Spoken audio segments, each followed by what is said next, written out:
Thank you so much. And going on. And I mean, Indonesia, for a good reason. We're breaking boundaries here, whether it be football, whether it be people watching MLBB for the first time. It's hard not to get invested in a storyline like this. Sports is sports. Yeah. I think they understand the competition, the discipline, the grind that you have to have in order for you to become the champions. And it's just so happy that there's some relation to that because we also love watching sports, right? As esports. Sure. I'm sure you are. I'm sure you do. I love sweating, you know. But yeah, we're kind of a big deal. But now let's check something else out here where we got to talk about alter ego, and this is where I'm gonna bring Mirko in. Like, what is the biggest surprise that you've seen coming in from alter ego so far? I think the biggest surprise is the fact that the players have been able to step into the drafts because they've been executing these drafts phenomenally. Again, when we take a look at the regular season, the track record of Alter Ego, it really just seems like a lot of times the draft is a step ahead of the players. The players aren't able to really step into these, like the Euro's Jungle, for example, a very risky choice in game number 5.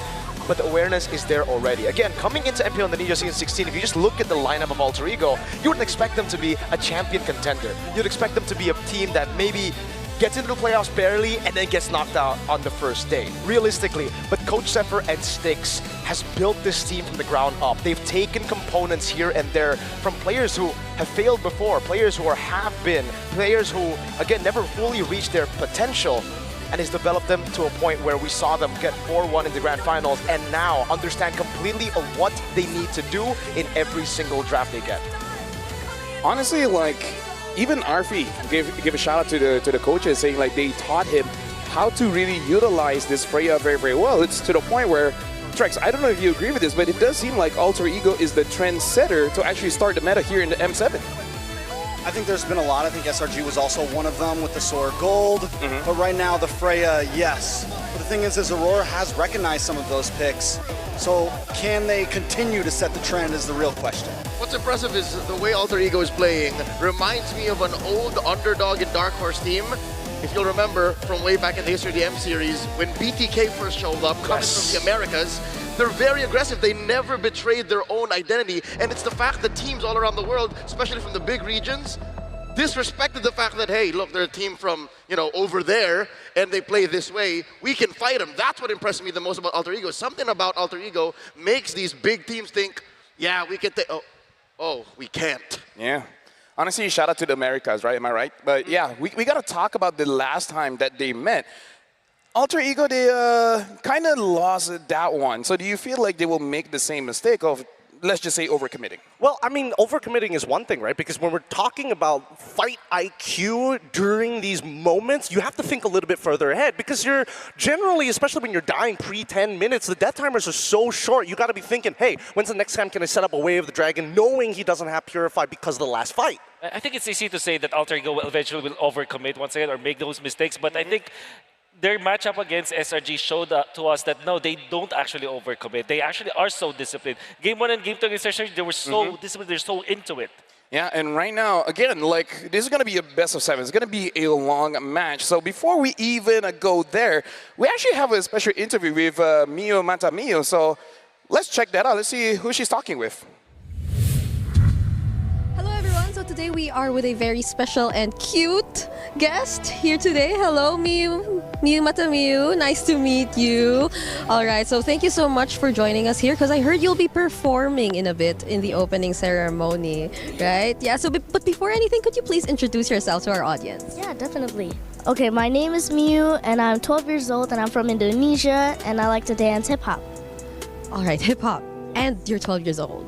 That means you're very, very young, but I heard you've been dancing for a while now. Could you share with us how you started dancing? Okay. So I started dancing when I was 7 years old. So it's been 5 years dancing, and the first class that I've been through is choreo class. Oh, I see. So it's been a while. Now, what keeps you motivated to keep dancing? What's the reason behind you still continuing to dance? Yes. Actually, the one who keeps me motivated to is actually myself. Like, I always keep myself motivated, and like watching other dancers, like other OGs, really inspired me to do better and better and better and keep going like every day. Yeah. That's such a cute backstory. All right, so we're so excited to see you in the future and how, or where else could we see you in the future, right? But now, let's talk about the ongoing tournament, the M7. All right, so right now we're about to witness the grand finals between an Indonesian team, that's Alter Ego, going up against a team from the Philippines, which is Aurora Gaming. So could I just ask your thoughts and how you feel about this? Because that's an Indonesian team again going up against the Philippines. I feel really excited for this year's competition because it's Indonesia and they're gonna be representing our country. Their luck is by their side and competition. I love how you said luck because it's Alter Ego that's heading into the grand finals. And maybe one last thing before we let you go, any message to the Indonesian fans watching right now? I just hope you always support the Indonesian team and have fun watching. All right, and also have fun watching Miu Matamiu and her performance later on. We're so excited to see that. But thank you so much for joining us here. We won't take much of your time anymore. We'll let you prepare. So let's all witness what's about to happen here in the M7 Grand Finals. Yo, I gotta say, she's amazing on the mic. She knows how to talk and everything. Regina was good too. Yeah, dude, I can't wait. there? I can't wait. In 5 years' time, one of us is going to lose our jobs. Roll the dice now, boys. We got the next generation ready. Well, I mean, like, here's the thing. She also said luck, and again, that's a big branding for Alter Ego, which personally I actually do like. Mirko, do you feel like luck will be on their side for today? No, they're a bad team, you know? Yeah, they're just average at most. Average team. They're not going to win today, not at all. Alter Ego are always just lucky. Do you think Aurora will be lucky here, Leo? I think it would be best if they weren't because they perform when they're under pressure. When everybody says, "Oh no, even if you get lucky, you're gonna lose because you're gonna." So I think they shouldn't. They should just play their minds out. So Wolf, would you rather be lucky or good? I'd always want to be good. I want to be lucky. What about you? I think, honestly, I'm feeling a little lucky today, right? Because based on what we've seen so far, the amount of influence that this team has already had tends to kind of lean into the luck more than it is to like, hey, you got great mechanical skill. Let's fight. Next thing you know, why is my crystal breaking? Yeah. So jumping into this one, let's all agree here. Freya and Leomord should be a big contest. Dear God, please. Freya Mort, Freya Mort. Leo Ya. Mostly the Freya. Mostly the Freya? For sure, Freya. 80% the Freya, 20% the Leomord you can kind of play with. I don't know. I kind of feel like it's kind of annoying going up against Leo Jungle, no? That's right. But also, if you ban the Freya or you take it away, it also opens up your golden options. And this is what I literally said yesterday. If you ban the Freya, you can pick Cloud and you can pick anything else. So it's like, it just opens up more opportunities for you to get different heroes. But if you don't ban the Freya, you're supposed to get what? Baksha, Esmeralda, or whatever, right? Yeah, so what about you, Tres? Because even looking at the numbers here, when it comes to the hero pool, AE is 5 more than Aurora, but both actually has quite a wide hero pool. 32 for Aurora and 37 for Alter Ego. Do you think we're going to see more coming in from both teams? I think there's definitely room for a couple more unique heroes to pop up. But the reality is A's not that far ahead with the difference of games. I think it was, 18 to 27 games, something like that. So Aurora has already showed a very deep hero pool for the minimal amount of games that they've played this M series. So the bang for a buck sample size as per the amount of games. So if I'm reading between the lines, there's still some room left for A to show their unique heroes. Oh yeah. I'd like to see, because the numbers will also show that they are bringing out an oldie but a goodie. The Ube strat is going to come out of Alter Ego, out of Aurora tonight against AE, because game time average, almost 2 minutes up, 18 to 16:53. And then kill participation, 70% for Aurora, 66. AE gets 66. So you'll see that Aurora really like to clump up. Yeah, that's weird. I actually thought AE would be much more, but we're talking about a lot here. Let's check out the team head-to-head and really start to talk about the stats, because it's quite interesting. Because here's the thing, Mirko. I thought AE is actually the one more fighting, but according to the stats, it's actually Aurora that does most of the fighting. But we do have to say Alter Ego secures more First Bloods. Yeah, I think when it comes to aggression, it's just kind of like everybody who's a top team right now needs to have that aggression, needs to be able to go band for band when it comes to those team fights. But what I do want to talk a little bit about, and why it's like surprising for Aurora to have such a big hero pool, is because they have elevated their game. Coming into the grand finals of MPL Philippines in 16, they were playing just their comforts. Again, Domeng would just be on the Harith, on the Granger, we would see a lot of utility jungle on Demon Kai. But now we are finally seeing Domeng perform on the Freyas, on the Fighter Gold, and that's also the same case for Demon Kai. He's starting to feel the same confidence he felt in MPL Philippines regular season when he was brave enough to pull off the Fanny, when Light was brave enough to pull off the heroes that were just not Hylos and Gato Gacha. And that's what led to Aurora leading in the hero pool department and now actually being able to face Alter Ego. And that's why I think that this entire meta so far, it's basically blue lock, right? It's about ego. It's about finding the first blood early on. And when we start looking at the first blood rates, technically AE is in favor of those stats. But the mid game, we've seen too many times where AE has a lead, drops it mid game because of one bad fight, and then it evens back out, which is where we see Aurora actually taking the advantage here when it comes down to team fight participation. And it's very, very different when it comes to the styles. Because yesterday I would say TLPH, Alter Ego, SRG, they all had similar styles. Again, they're just ultra aggressive. They want to keep on fighting. Aurora, in the same way that Zephyr likes a rage bait, you know?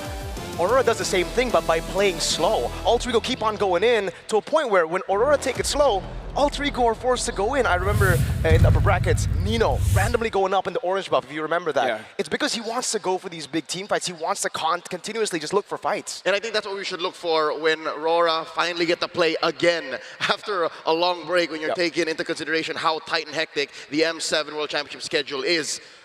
Can they take advantage of Alter Ego's momentum? Can they trick the People's Champions into thinking, oh, we're going to fight, we're going to take this to them? Because Aurora's best trick up their sleeves is denying fights, making Alter Ego think that they can take it, you know, switch it up on Alter Ego this time. I gotta say, actually looking at the numbers of how much heroes they've been using out of like, what, 15, 18 games, I feel like there will be a discussion, especially on MLBB Academy, like, when is about time for us to have some kind of global ban? But again, that's kind of a debate that I feel like, I would say at least 500,000 people want to get on and say like, oh, this is my take, this is my take. But hey, I already gave something for you guys to talk about. Now, later on, we're just a few minutes away from inviting both teams over to the stage. And do you feel like this is good or not for Alter Ego, having the Alter champs here cheering them on, Gideon? Absolutely. We saw what momentum can do to a team, especially when we're looking at sports entertainment, especially within esports itself. Having that kind of energy on home soil brings on a level of patriotism, and knowing that AE can actually use it to sharpen themselves, they just become so different. I think that as the days go by, more and more people show up for Alter Ego, and the more confident they look and the more reliable they look as well. I think that when you're looking at Alter Ego, the way they played yesterday was just amazing because it was a stark difference between their first series and their second series, you know? Yeah, I gotta say, it's rare that we actually see this home turf kind of buff really working out.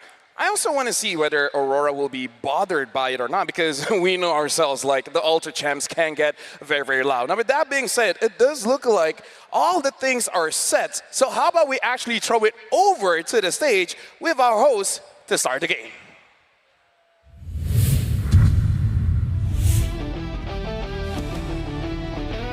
Ladies and gentlemen, please welcome your hosts, Rose, Glenn, Victor, and Eterna!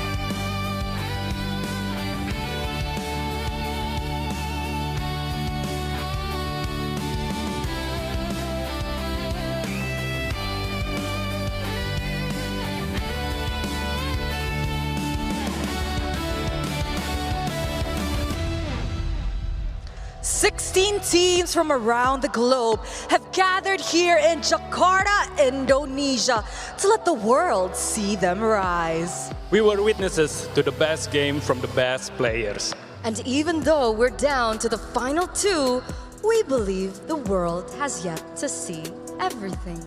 All those wins. Teams locking in. Every single thing is just a lead up to this beginning. Nama ko Eterna. Nama saya Glenn Victor. Dan nama saya Rose. We are your hosts and we welcome you to the M7 World Championship Grand Finals.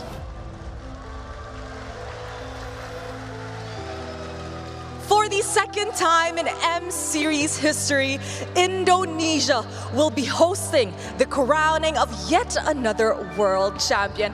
And of course, Glenn, as an Indonesian, how do you feel about this? As an Indonesian, I think it's an honor for us to let the world see the culture of Indonesia and also the passion of its fans and also players. I see so much culture and tradition here in Indonesia.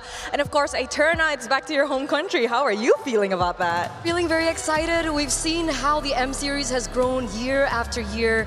And I gotta say that the most outstanding thing for me personally is the fans.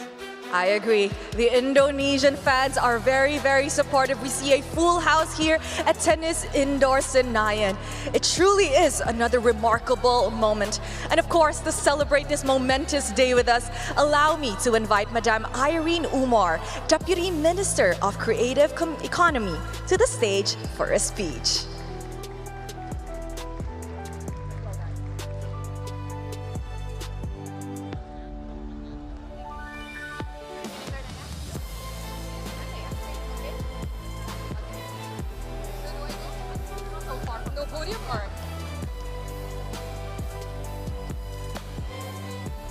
Hello, ladies and gentlemen. Hello, Indonesia. Can I hear your voice? This, my dear ladies and gentlemen, is the energy of Indonesia. And we open M7 right here. And as the host, I started by saying thank you to M7 team to infuse so much culture into the opening. And today, we stand here today not only as Indonesia, but as fellow esports warrior. We all know that this is a moment to celebrate. This is a moment that reminds each and every one of us that playing games, that the games industry is here to stay. This is a real industry. This is a real sports. And ladies and gentlemen, without each and every one of your support, today will not happen. And in today's final, I am extremely proud that we have an Indonesian team to represent, because this team is no ordinary team. They taught us so many things. Number one, expect the impossible. Expect the unexpected. And you know what? People always say that Alter Ego is a hockey team. It's a team that depends on luck. But you know what, ladies and gentlemen? For me, that comes from being humble. Because this is what sportsmanship is all about.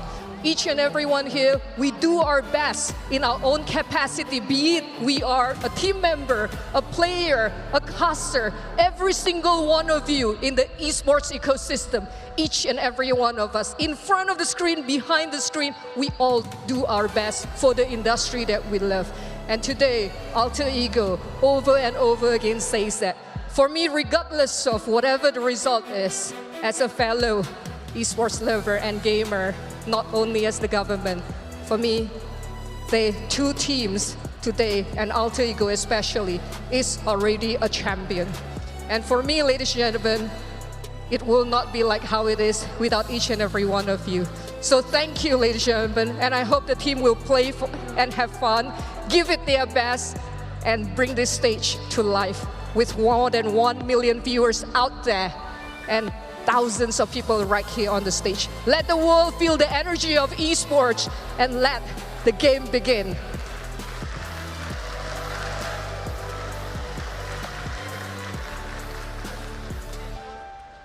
Terima kasih, and thank you once again to Madame Irene Umar as Deputy Minister of Creative Economy.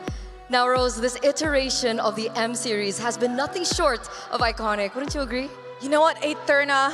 This M7 has been a roller coaster ride for many of the regions, and I think we could confidently say it is one of the most unpredictable M Series we had thus far. And you know what the best part is? What is it? We have yet to start a new MLBB competitive year.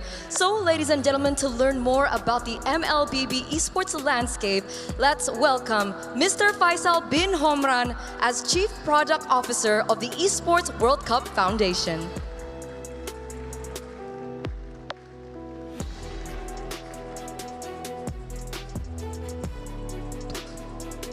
Assalamu alaikum. Good evening, everyone. My name is Faisal. I'm the Chief Product Officer of the Esports World Cup Foundation, the host of the Esports World Cup, and this year the Esports Nations Cup. I'm super happy to be here. Thank you, Indonesia, Jakarta, Moontoon, for having us. Since launch, MLBB has grown into one of the largest and most influential games in the world.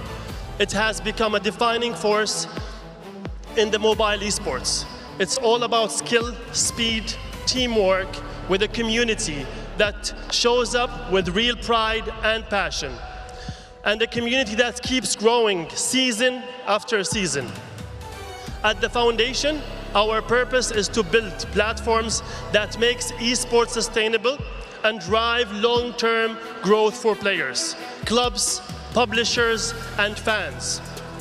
Everything we do is designed to create opportunity, strengthen pathways, and raise the standards of competition on the world's biggest stages. MLBB at EWC 2026. It's one of the most popular titles in the world and a stable of eSport World Cup competition. Between 2024 and 2025, MLBB grew fantastically. The audience grew, the intensity grew, and the game became one of the loudest, most electric parts of the eSport World Cup. In 2025, the Mid-Season Cup was the most watched tournament of the entire event, with 45 million hours watched and 3.2 million peak concurrent viewer. Also, MWI had a great success in 2025. But I'm not here today just to tell you that. I'm honored today, on behalf of Prince Faisal, to announce the MLBB to be the first confirmed title for Esports Nations Cup. Launching in Riyadh, 2026 November, MLBB will be one of 16 world-class titles in ENC, and we are starting with MLBB because it represents the ambition, accessibility, competitive depth that modern esports is built on. The Esports Nation Cup is one of the most important things we are building today because it brings something esports have always been close to, but never fully unlocked the scale at a national pride. So in esports, there is different kind of pressure. When you wear the country colors, the wins feel heavier, the losses feel sharper, the story stays longer. That's what ENC is designed to capture, the moment when esports brings national pride for millions fans, because it stops being about the team you follow and becomes about where you come from. MLBB is already powered an identity and rivalry you can hear in the crowd, you can feel it in the intensity, and you can see it in the way players perform. When everything is on the line, and now together with Moontoon Games, we are bringing it to Riyadh, to the national stage. From the 23rd till the 29th of November 2026, 32 national teams will compete in MLBB on LAN for ENC gold medal. And wanted also to create a pathway and qualifiers. Those qualifiers will be between 14th to 16th of August for all nations that are not directly invited to ENC finals. So starting the ENC game announcement with MLBB feels the right thing. It's a title that brings one of the strongest communities of eSport and the kind of competition that can carry national team story for the very first match. We cannot wait to welcome the world to Riyadh with EWC and ENC and to see what MLBB become when it's played for national pride on a global stage. Enjoy the final. May the best team win. Thank you, everyone.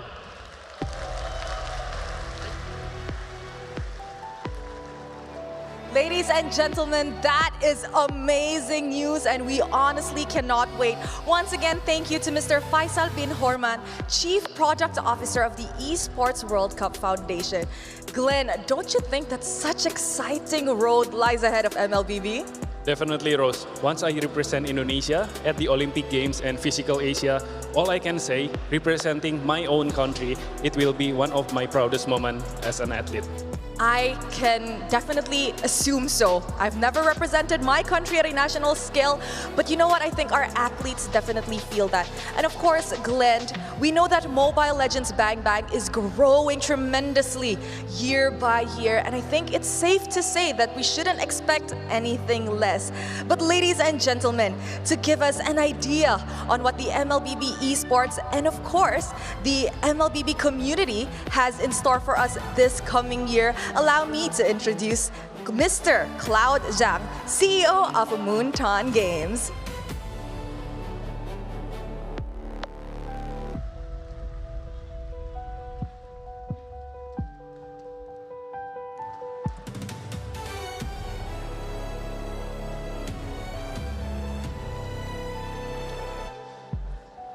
Ladies and gentlemen, good evening.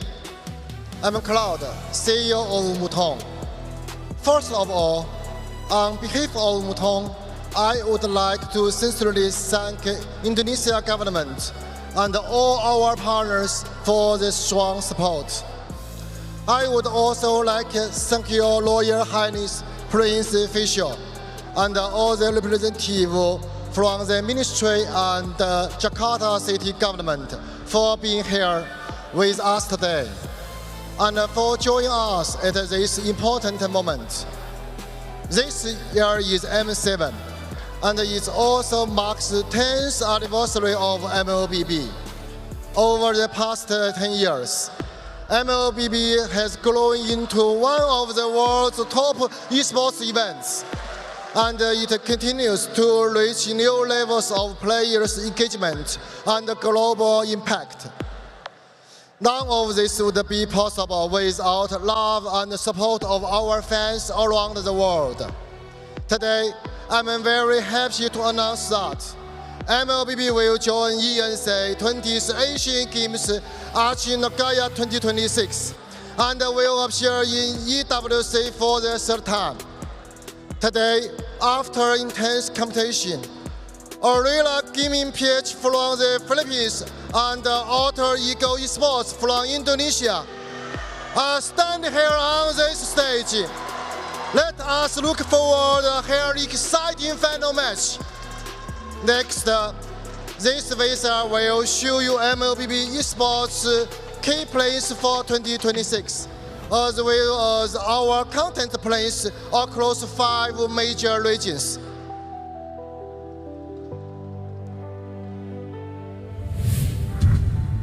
The face of MLBB rising up and putting the key.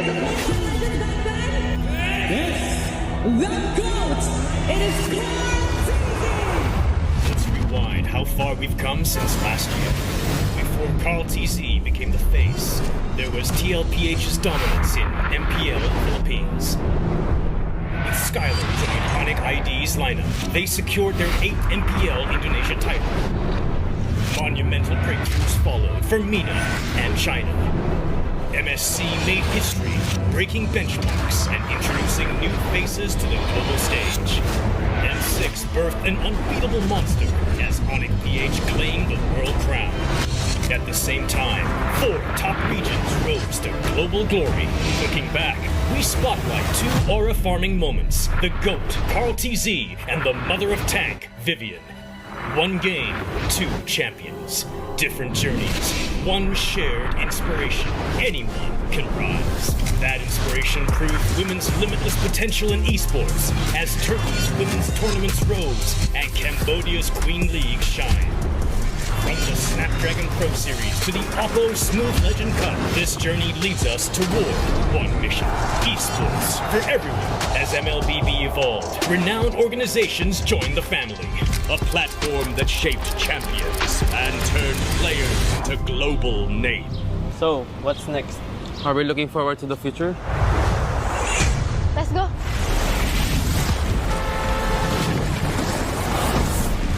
Years of MLBB, 70 nations, 5,000 tournaments, 600 million hours of belief.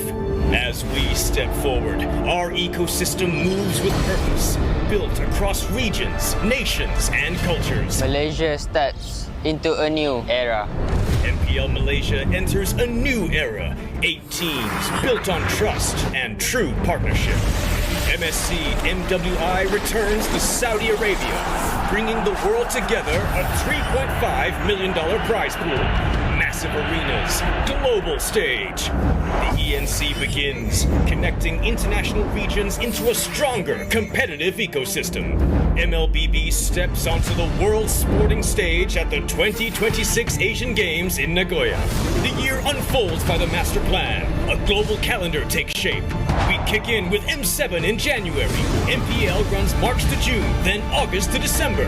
MSC and MWI ignites in July. Asian Games concludes in October. The year continues with ENC in November. MCT tournaments land December before M8 opens 2027. Wow, we're my part of the journey now. 5 regions, one connected timeline. From Southeast Asia, where champions gather. Across EECA, where dark horses rise to challenge kings. From EMEA, new forces, new contenders. East Asia, waves of new faces. Across AMER, North and South America united, returning with even greater expansion. In 2026, the MLBB Championship Tour will kick off with these 3 regions: Americas, East Asia, and Southeast Asia. MLBB has risen beyond borders, across regions, nations, and cultures. Now, on the world stage, not following the global game, but leading it. MLBB stands global, driving mobile esports to its next peak.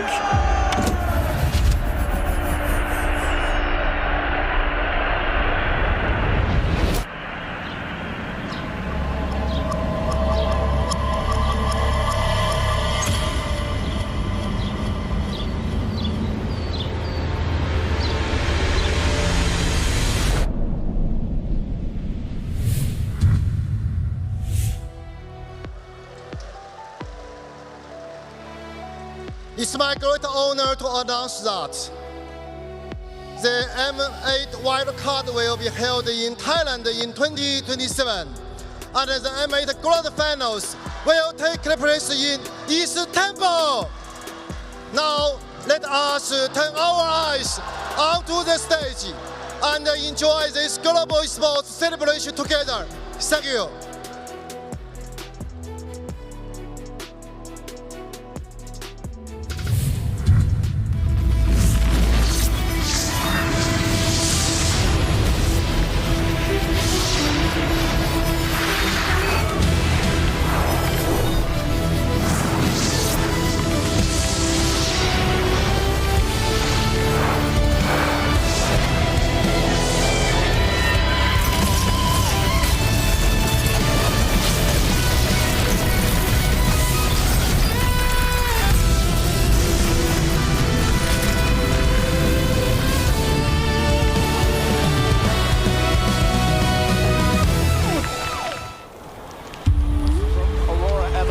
But now the hopes of the Philippines. Our last M Series win was so disappointing.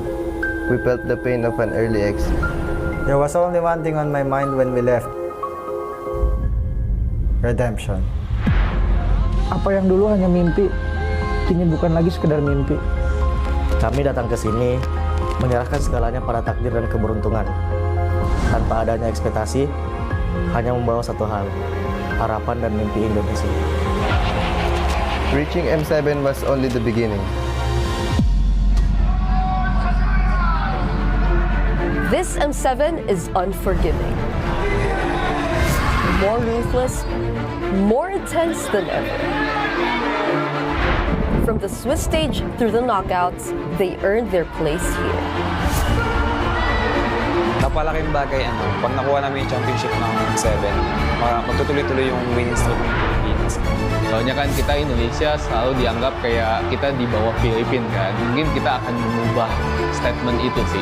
Kita juga udah jadi tuan rumah di Indonesia dan aku pengen bawa Trigo dan bawa Indonesia ada di Piala Dunia lagi. Since day one, every team came here with a shared dream. Many dreams were shattered, but not their will. I think the player that failed the most in MLBB is me. Whenever I lose, I strive to do better. It's what keeps me going. We wanted to bring Malaysia's name really on top floor. ခုနိုင်ရလဲချုံမြတက်တဲ့ feeling ရတော့တိတ်ငါနဲ့မှတိတ်လဲလို့မရဘူး feeling ရရင် The fire in our players to win an M series won't fade.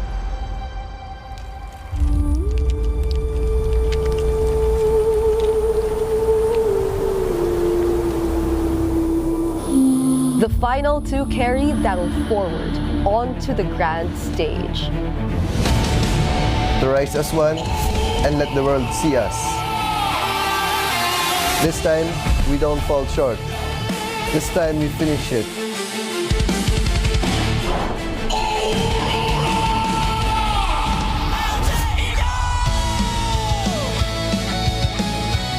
Ini segalanya yang kami miliki.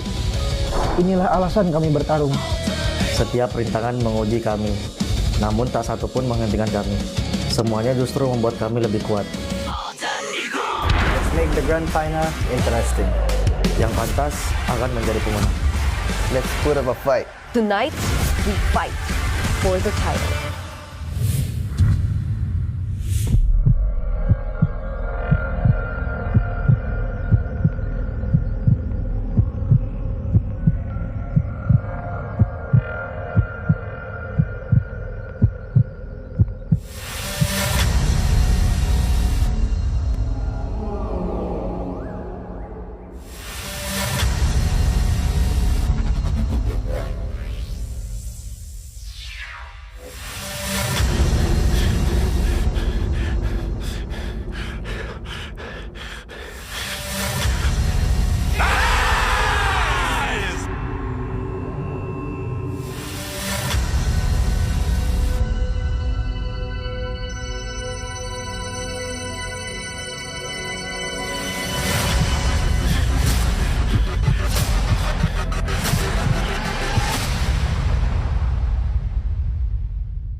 In the mid-lane duel!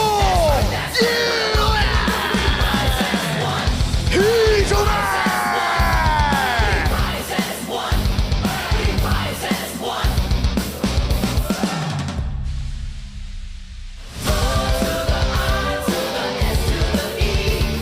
the jungle battle! Demon Kai!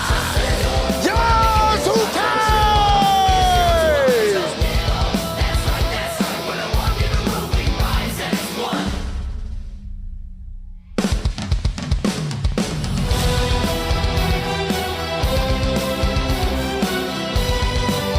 And finally, the gold lane standoff!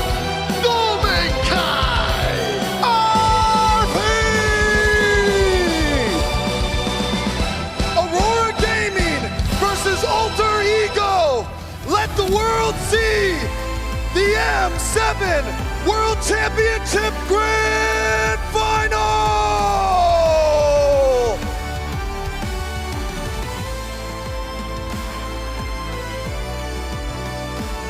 It is our honor to welcome Indonesian national team goalkeeper Nadio Agawinata as he represents the coach of both teams, Master the Basics and Dexter of Aurora Gaming Philippines, as well as Zephyr and Styx of Alter Ego Esports alongside our head referee, Gary.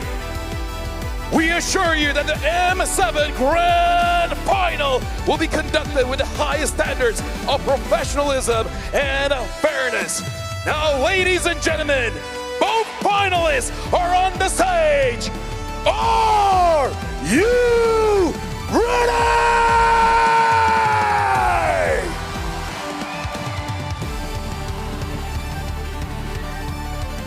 And now, let the Grand Finals begin!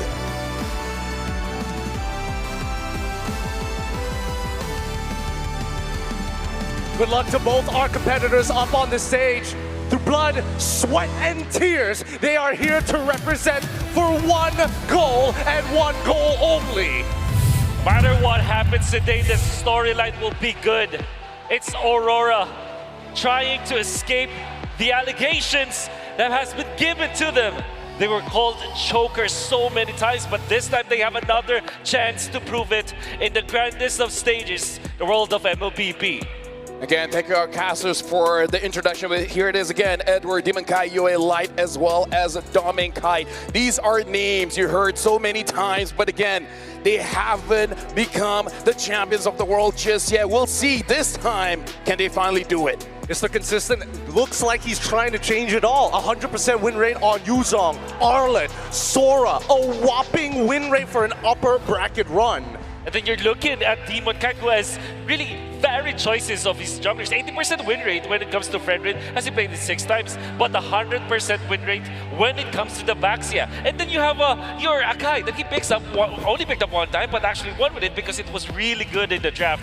Then you compare that to Doming Kai. Oh my goodness. Number 1, when it comes to kill participation among gold laners at 68.5%. It's like a quarter, like 3/4 of the time, he will always be in that fight. And that's exactly what you want from the new and involved, improved Aurora Gaming PH. However, their competitors on the other side, these guys make me lose words. Professor X gets into you. They know how to get underneath your skin with Nino, Yasuke, Hijime, Alec, and Arfi. At this point, this is the Indonesians' hope. They are the Indonesian champions, man. The story that they bring. I gotta say, seeing Codell many times saying over and over and over how proud he is of these boys. And now they're here in the grand finals, 1 step away from bringing glory back to Indonesia. There was a time when Nino was always doubted in the region, right? I was able to talk to some of the Indonesian players. Even Mirko said that there was a story where Nino was actually not even considered as one of the better players and all, like not even just ex-players, as players in general in MPL. But here he is, the darling of MPL Indonesia, the darling of MLBB in the world right now. Everybody's looking at him because how he performs so well. He's #1 when it comes to the KDA, when it comes to kills and GPM as the explainer. How about that? This matchup has been predestined. We've been waiting for a moment like this where we see a grand finals. No champions involved, just runner-ups looking for the grandest prize. And look at that, the trophy stands in front of them. All 10 players. They're gonna compete against their opponents, but the trophy is just there. It's close enough for you to reach. But again, for 5 of these players in front of them, 5 more players are gonna stop them, are gonna crush their dreams. This is gonna be a best of 7, and ladies and gentlemen, make sure you guys vote in the chat. Who do you guys think will win game #1 in this best of 7, man? I gotta say, I wanna see who has the more stamina, because Alter Ego yesterday, they showed they don't mind playing 8 games. If there's one thing that we've learned about the meta so far, you win the early game and it's just pure oppression from 2 high caliber teams. A single mistake could flip the entire table on its head. But if this is a best of 7, I'm expecting some dominating matches, not only from AE, but also Aurora. It's interesting that you said that, because my prediction for this particular series is that surely it will go long in a way that it will have like 6 or 7 games. But the games will be one-sided. And I'm only saying that because of the nature of the drafting right now. You saw how Alter Ego performed against SRG. And when they do nail that drafting, they make sure that they will win at the early stage of the game. And thus, you have, what, 12 and 14-minute games. And I think that is expected within the two of these teams, because I feel like their priority is to win in the early stages itself. So it's like they want to win in the first 5 minutes. That's why they will draft for lineups that will win in the first 5 minutes. That's why I think snowballing, because of the drafting pattern of both teams, will happen so many times in the series.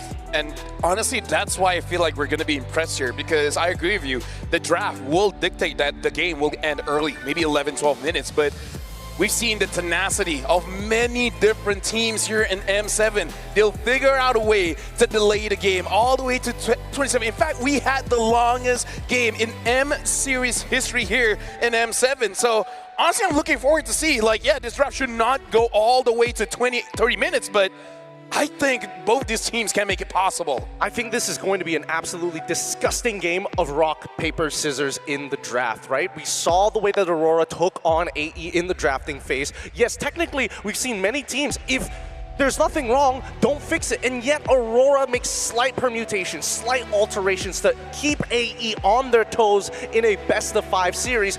Yet alone, we go into that best of 7. We've already seen AE push all the way to the edge. When Yasuke's got nothing left to play, he still has a pick in mind. And I think that Aurora is going to look to force him back into that corner. We can really see that there's a lot of focus on the drafting of both teams. Then we also have to look at the execution of the players themselves. Nino and the gang, they have been on fire yesterday.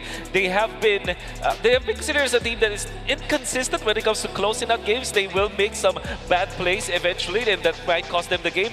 But that is also very true for Aurora. I feel like, though, in the grand finals, especially because it's a best of 7 series and everything is literally on the line, both teams might be more conservative on how they approach this game. That's why maybe let's not expect both Alter Egos and Aurora to make those kind of mistakes. I think they will be more safe.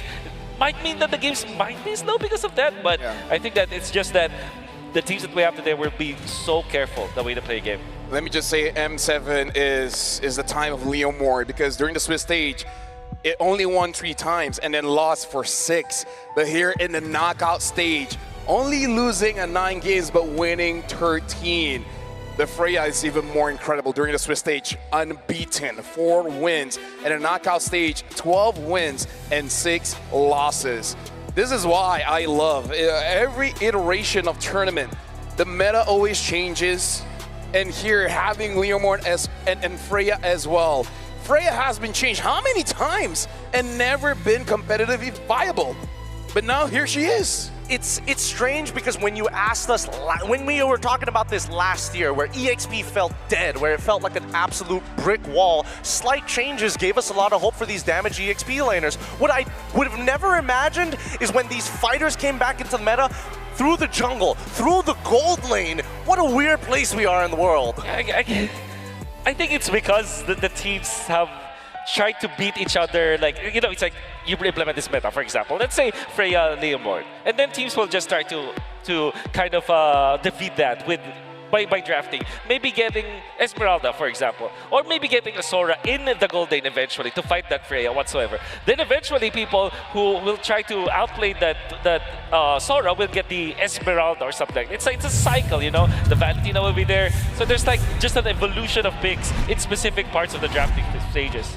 Something that you can say, man, here in MLBB, the front lines will always be amazing. Ladies and gentlemen, we're jumping into the first round of this grand finals, and it's gonna be Flying Clouds with Aurora Philippines first pick and Alter Ego in the second. And look at Alter Ego already going for those direct bans, banning on the Baxia and the Khalid. Aurora, amazing ban on that Freya, but this does not scream the Leomord first pick? It kind of does, but at the same time, we don't know where Aurora is going to put their priorities. At the same time, they can open up with a Sora if they wanted to, if AE lets it go. And at the same time, as much as I love the Leomord, one of the few matchups that I think that Leomord is great at specifically is when it's up against the Yi Shin. The timings is just so awkward for the YSS. But the Jushin is open for Aurora, although there is an Eve that Alter Ego can pick. I think that most teams are just so comfortable picking up the Jushin, and Aurora is not a team that will pass up on that.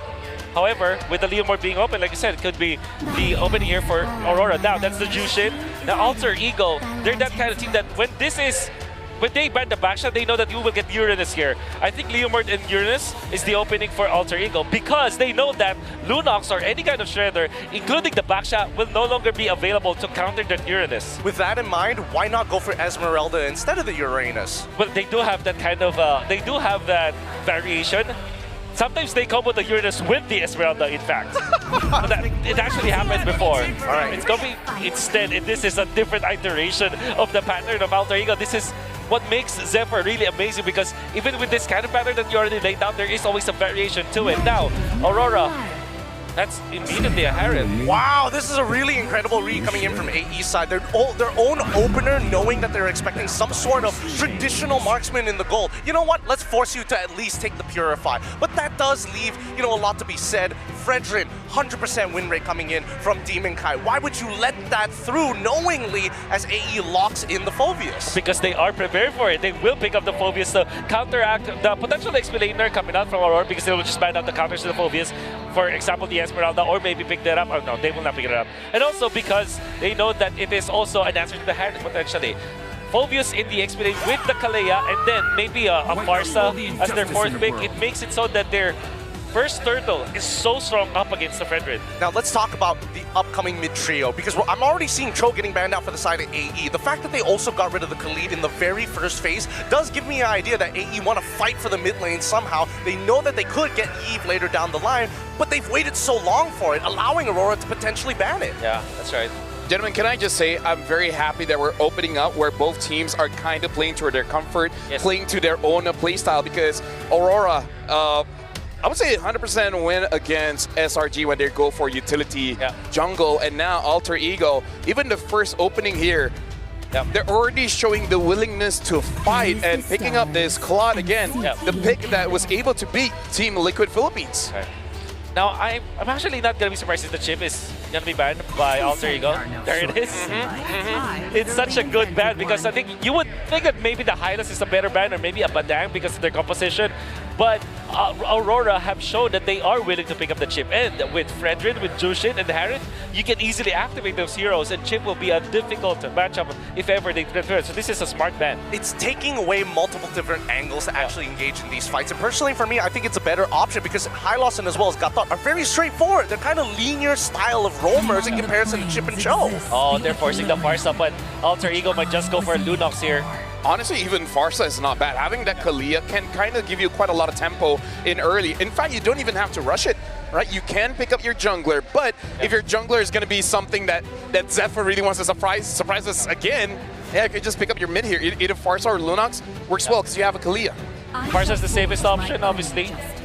Now, Aurora will not pick up the Yuzhong anymore. I think they will just go for the Lapu-Lapu because it just makes sense, right? So much safer. So much safer, but you also have that option of the Esmeralda. Oh wait, no, Arlet is still available. Oh yeah. But up against the Phobias? Yeah, but against Farsa and Claude, right? I think it boils down to the question, Edward, do you want to win the lane? Can we trust you enough to hold out in the lane till we get to the mid game where we can actually utilize you in bigger team fights? Yeah, I think the Arlet, maybe the Uranus can also be picked up, but or CC. The Lapu-Lapu is the best option here. They need damage. They need that bridge for the turtle fights. So that should be Lapu-Lapu. And Yuzhong is still open. Hylos perhaps for light. They can go Hylos or Gato. It kind of depends on what they want to do. Disengage or something more to fight. Good call, Wolf. Good call. Now, if you're Alter Ego, you're going to be looking for your jungler now. Up against the Fredrin, you usually think about the Akai, right? Akai's good. It's not bad. Or Guinevere, actually. But what if they go Suyo? There's not much magic damage from the other sources, but apparent, of course, in the early game. But they do have a lot of CC, which is why I'm a little concerned about this, right? Does that mean that if we go for Suyo, we just have to omit, you know what, we're not going to go for the neutrals until Lords, we're looking to get advantages in lane. Just win early, right? But they pick up the Nolan instead. So again, this is Alter Ego saying like, we got somewhere to be, guys. Let's end the game very, very fast. What do you feel about the draft for Aurora? I think it's pretty even. There's a slight advantage for Alter Ego.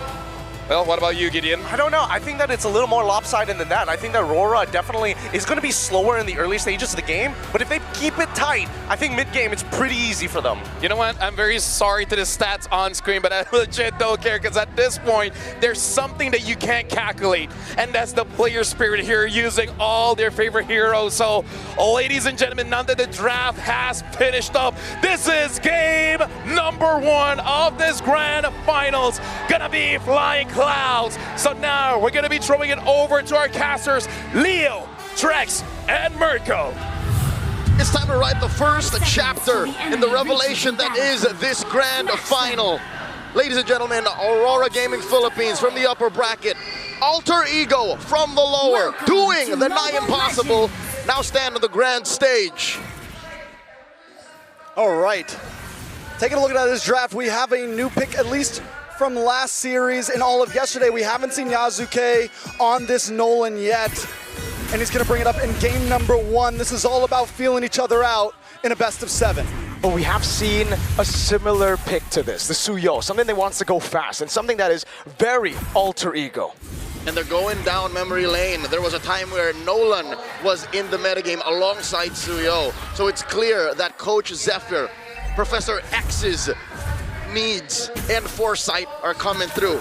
Quick peek at the emblems if you plan on playing Nolan in this current metagame. There's not much really changing here. Oh, quick start mid. Yep, just a little bit more damage over on Yue. Alec pocket the passive constantly, getting the sustain over to Hijume. I mean, well done already. We're seeing the aggression in the mid, but still nobody goes down.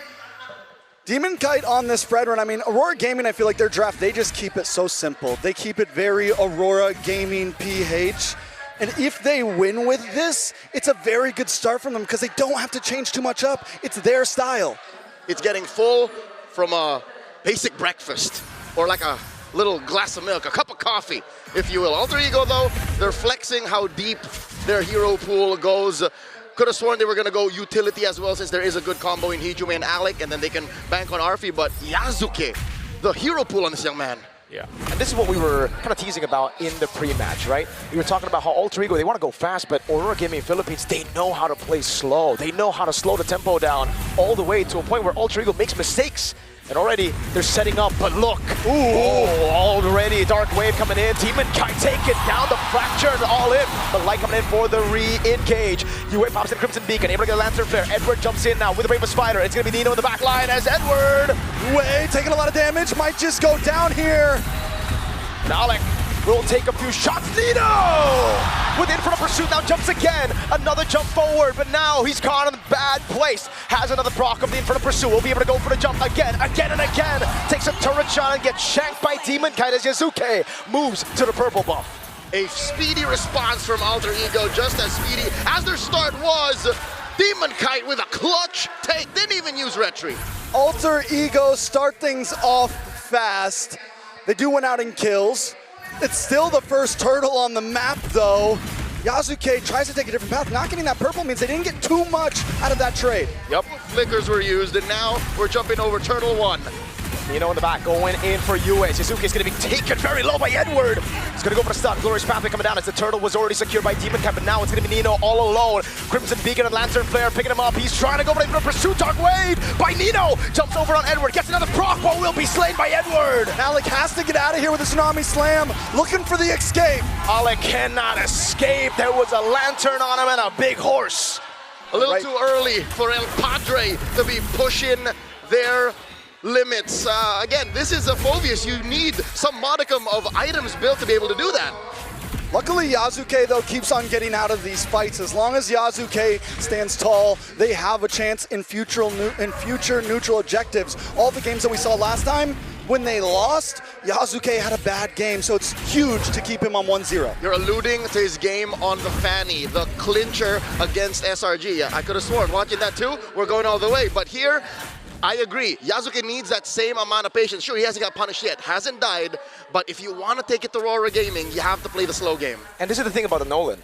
You actually shouldn't be contesting a neutral objective early. Yes, if there are real situations where Nino can actually zone Demon Kite, then take it. But now they're going to go for the dive in the bottom lane. Alec, flicker in, Tsunami Slam, Fracture come down, and all in over on Edward. And it's a pick down below, but look at the response from Aurora Gaming. Glorious Pathway. Arfi just needs to go home at this point. He's got to get out of here. The BMI, the Blazing Duet. Cancelled out now, the pickup and the throw down back. But again, it's Light who takes the kill. Could have gone better for Aurora, but macro-wise, the trade is good. It's an XP laner for a gold laner. Well, are my eyes damned? Is that an orange steal from Yasuke? It seems, no. Demon Kite has the orange buff. Okay, so that's all the way from his own. Yep. All right, so still, the trade stands. That's what's holding Aurora Gaming's 500 gold lead. It's the trade for the Lapu Lapu for the Claude. It's not a good start for Arfi. I will say this, though. Getting the trade in the EXP lane does even things out between Edward and Nino. Nino already took 2 deaths, so that makes Nino a little more helpful in these future fights. Jump over on Alec from Edward. Bravest fighter already used up, but Demon Kite is on the turtle, and Yasuke doesn't seem interested. Now his Light gets caught with a passive, but that's about it. It's free for Aurora. Arfi, Blazing Duet up top. That's an ult for an ult in the gold lane.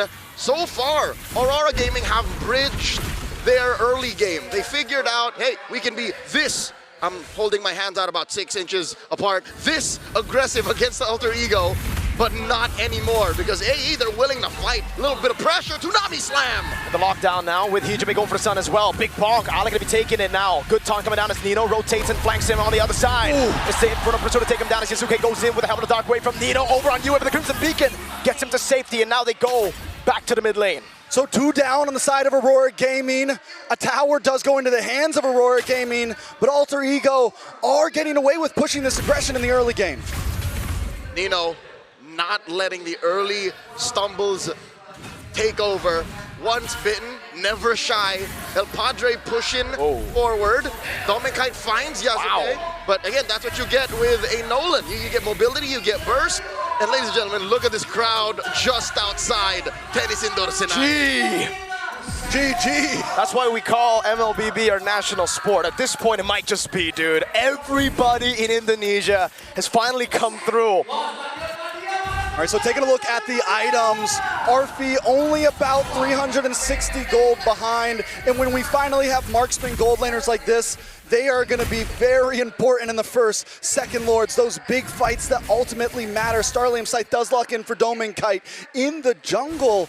Even with the 2 deaths on Demon Kite, Yasuke isn't too far ahead. And just to put this into context, being a tank jungler, you don't need that much farm. So that just spells how slow the farm is for Yasuke. He clears waves much, much faster than Demon Kite. So this is a slow start for Yasuke.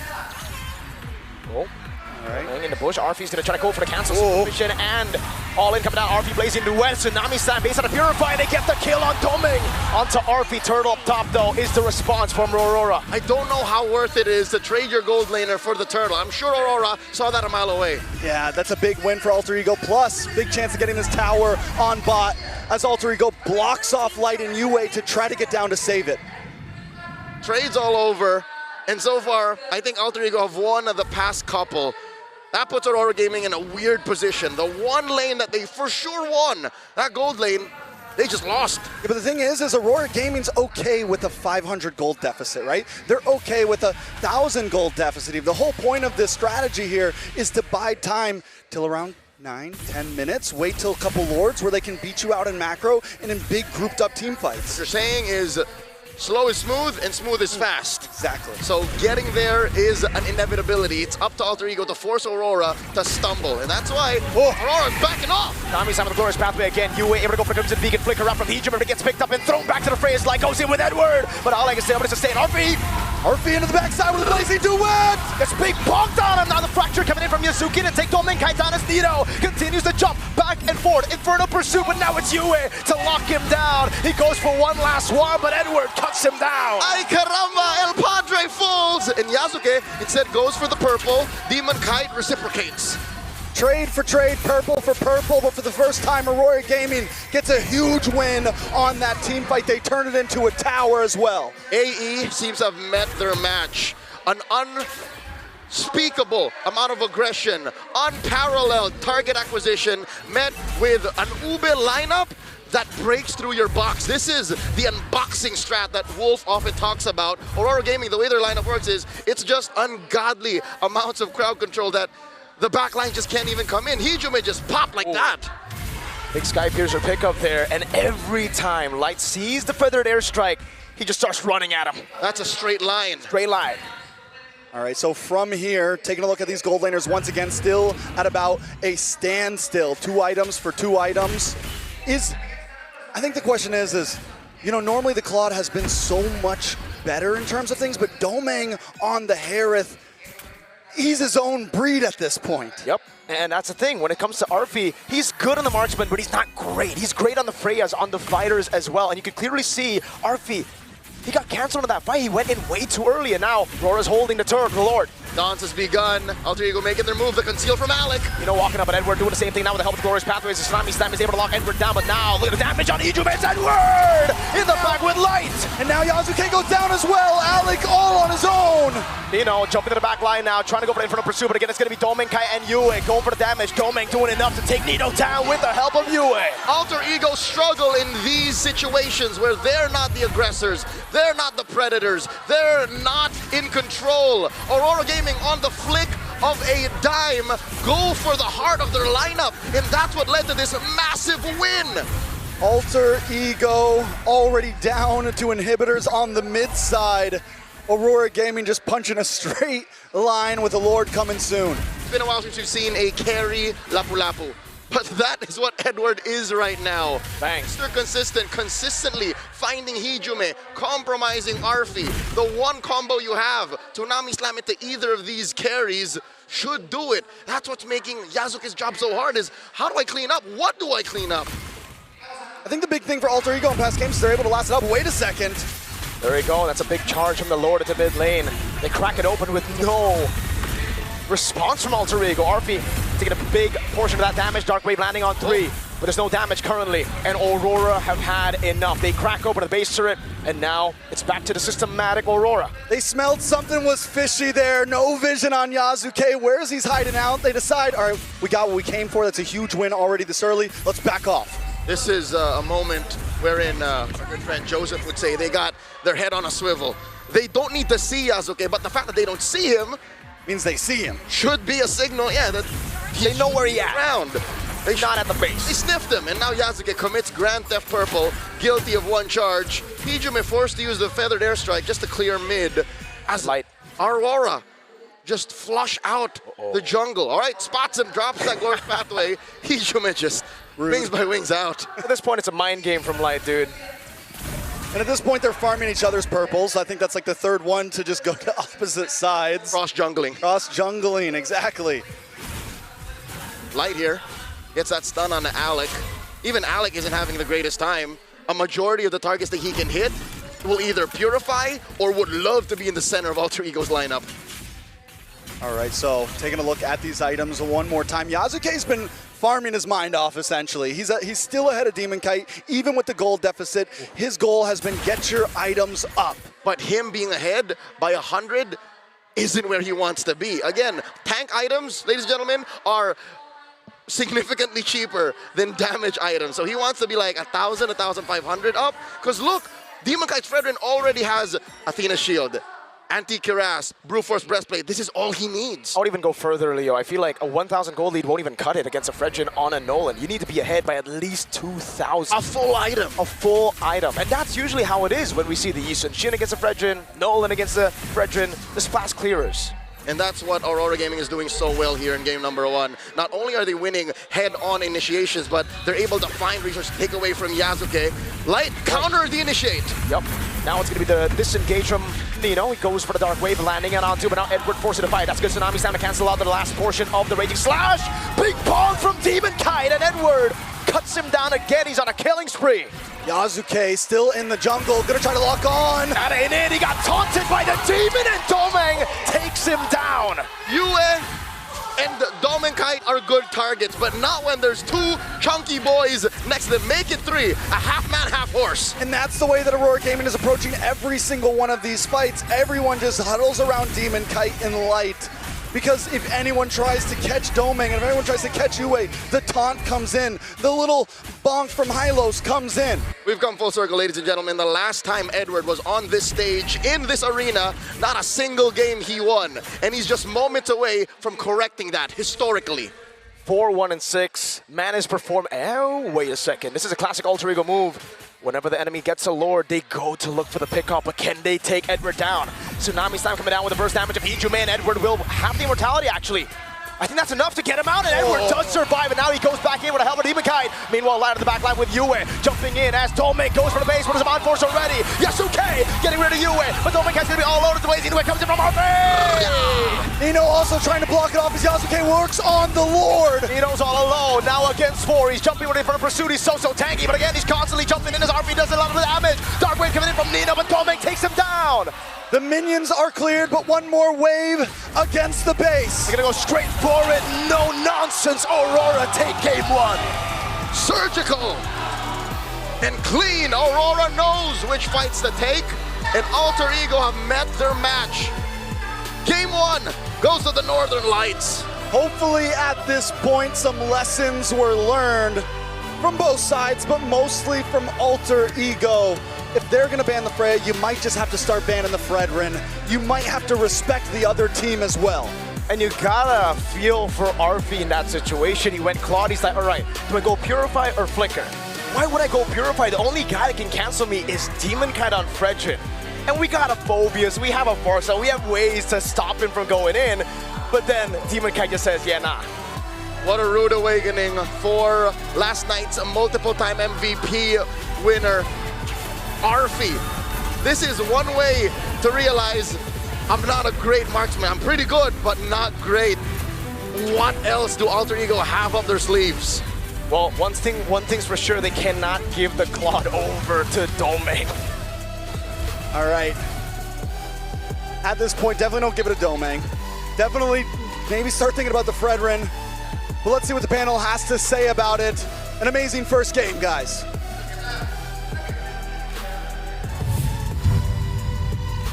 I would say it's a perfect way to open up the grand finals. And gentlemen, the thing that I've noticed now, after the first game of this grand finals, the whole story about M7 is your identity. The teams that figure out and stick to their identity will eventually win. And those that betray themselves will start to lose. Here, Aurora, again, bringing that utility jungler looks absolutely amazing. And so far, Arfi is the best when it comes to fighters in the gold lane. I think it's still pretty good on the Claude. But again, I kind of feel like at this point, either Alter Ego really needs to respect this strat coming in from Aurora and figure out a way to deal with it, or they just got to figure out their own identity and somehow give a fighter over to Arfi? Well, I don't think they're moving too far away from their identity. I don't know if you'll agree with me, Wolf, but I think a lot of this game just boiled down to dividing and conquering in the earlier stages of the game. But I think Light, as the point guard, making clear decisions for the rest of the team. Hey, let's stop the feathered airstrike. I saw at the peripheral vision of my minimap, Yasuke moving over to that purple buff. We can defend it if we don't waste too much time. I will never argue against that identity of Aurora because I think it is the identity of Aurora. They actually have been so masterful with it. Maybe the only reason why this is not looking good for Alter Ego or giving it up is not going to be good for them for the entire series is because of the fact that they can make mistakes when up against this kind of composition. For Aurora, all they have to do is to play the game as it should be played. And that's exactly what they did. They punished the side of Alter Ego when Alter Ego tries to go for an over-aggressive play. Remember the play in the bottom lane where they did get important kills, or Alter Ego did, but they eventually got traded out. Kills after kills after kills, like -1 every minute. It all becomes, it all piles up, and then all of a sudden, you're no longer in control of the game. And look at this, the MVP by Realme, our official gaming phone. 3-1 and 10, it's Light coming in from Aurora, Philippines, and again, absorbing a lot of damage. And as amazing as Claude is, I actually do like the introduction of the Chastised Pauldron into the tank items, because I feel like it is an item that took a while for a lot of players to warm up to. But now you can see quite a lot of players actually don't mind rushing this item. Even if you think the opponent is not like an attack speed hero, you would be surprised against opponents that even if they don't have attack speed, it does matter a lot. Oh, it matters so much. That passive is disgusting, especially when you have like a slight lead in the earlier stages of the game. It feels like you're unkillable. Yeah. So a lot of these moments, as we see them actually fight, right, comes down to, does Hajime have his ult or not? Can Light actually look to cancel it out? Because as soon as Hajime loses that important ultimate, Yue can do whatever he wants, right? He doesn't need his ult to be relevant in these fights. I wouldn't even go out of my way and say that the Chastised Pauldron was actually the reason why we have fighter gold laners right now, because they're not dependent on attack speed. And in this scenario, you're looking at this Nolan as well as this Claude. The Claude will definitely suffer from this Chastised Pauldron, and the timings was just perfect. Now, let's talk about how do you actually implement this utility strategy coming out from Aurora. This is a box-type strategy that is really good at punishing those that it can unbox. If you're looking at the composition of Alter Ego, they kind of want to go front to back with this Nolan, with this Phoebes, then eventually with this Claude, but they can also go dive. I think that Alter Ego chose to continuously dive against Aurora, and the result is they just kept getting picked off. I think their formation wasn't good enough for them to implement this kind of strategy because they are always diving into the box, the area or the zone of control of Aurora. Yeah, and I love the fact that Light was able to be that focal point, right? Really the cornerstone to make sure that this box actually works. You're revealing one edge of it, but truly, do you see every single angle? Most of the time, it's going to be no. The best way to summarize the way the game was basically played, it's checkers, right? We're not even getting into the chess side of it yet. It's consistent trades, and eventually Aurora is able to get 2s and 3s. And the reason why they're getting 2s and 3s and when they're just giving up 1s is because they are good at turning into heroes that put a lot of priority, in important heroes of Alter Ego. For example, if Phoebus comes and jump into the Harith and the Harith doesn't have the ultimate, they immediately turn into that Phoebus. When the Claude comes in, they will drop everything that they have and they will focus on that Claude. Aurora is so good at reacting to Alter Ego to the point where Alter Ego looks like they're creating those mistakes just because of how Aurora is instantaneous with their reactions. I really like the refinement coming in from Aurora because, again, they know how they play. They just got to make sure that it's basically perfect. And in case something does go wrong, how do you react to it? And I got to say, most of their reactions is actually from Edward. Edward made sure that no shenanigans is going to be there. You guys come in, you got to fight the Lapu. Yeah, I mean, oh man, there's so many times where as an EXP laner, pressing buttons is the right way to go, but he's holding onto that land trigger only for the right moments, only for when the movement abilities and dashes are out. That's when he goes for the big plays, that's when he goes for the flickers. Yeah. Now you have to think, if you are heading to game number 2, if you're Alter Ego, do you deny or ban the Fredrin? So as teams have tried to solve the problem against Alter Ego, which is the Freya and the Leomord, and the only way to go about it is to just ban the Freya, you're now Alter Ego. Do you now ban the Fredrin? I mean, think about the Harith. I'm worried because of 2 things. Number one is that Frederick's not there, Leomar is going to be there, and Dimikai has already shown he has a pretty mean Akai. Now, here's the thing. This is the World Championship, and our players need the best device just to make sure that everything happens smoothly. And for you guys at home, there's an extra edge for everyone. You guys get the Realme 15 Pro because, again, it has all the AI goodies, win rate predictions, analyze gold item, everything in real time, and it even have the consecutive skill function. So in case you're new to the hero, you can set your skills, and then with just one button, it can execute perfectly. Again, shout outs to the Realme 15 Pro, the M7 official gaming phone, for making sure they gave the very best experience to our players. You play, we carry. This is the Realme 15 Pro, the M7 official gaming phone. Beautiful design, nice and sleek, and it's got everything. Honestly, I like the size of it. Fits my hands really nicely, so I'm going to keep this in the meantime. Don't worry about it. And now, Gideon, would you mind inviting V? Because V would like to see this grand finals. V has been here the entire time, looking very cute. So, again, thank you very much to V. Come on, let's check out this guy and see what V has to say to us. V, but you don't have to be shy. You don't have to be shy, V. You can give it. Come on, be brave, be brave. Alright, my name's V, you know. I'm from Visa, the brand that connects the whole world, like everywhere. My job's dead simple. Help you pay fast, safe and proper, smart. Shopping, traveling, even the little day-to-day bits. With V, you're sorted, no stress, sound that. So come on, let's crack on with a cashless life that's easier and boss. V, I didn't know you knew Scouts. You really are an international phenomenon. Hey, I gotta say, V sounds like he can't get knocked out, man. Something about V, like you kind of don't want to mess with him. He can be your best friend in more ways than one. He's the real MVP. Like if someone messes with you, you're like, yo, V, you got my back, right? Championship caliber. Championship caliber. Shout outs to Scouts as well. Yeah, man. Might as well, right? If I ever get into a bar fight, I'm calling V over. He's one of my boys. And here's the thing, if you guys want to fight, how about a 1v1, right? Because you guys can actually 1v1 with the Fairy Games app. You guys can create and host the 1v1. You guys can play and then get as much points as you can to eventually get you prizes like the M7 Tribute Rings, the MLBB Diamonds, and of course, new MLBB skins. Make sure you guys download on the App Store as well as Google Play Store and register your MLBB ID to start playing.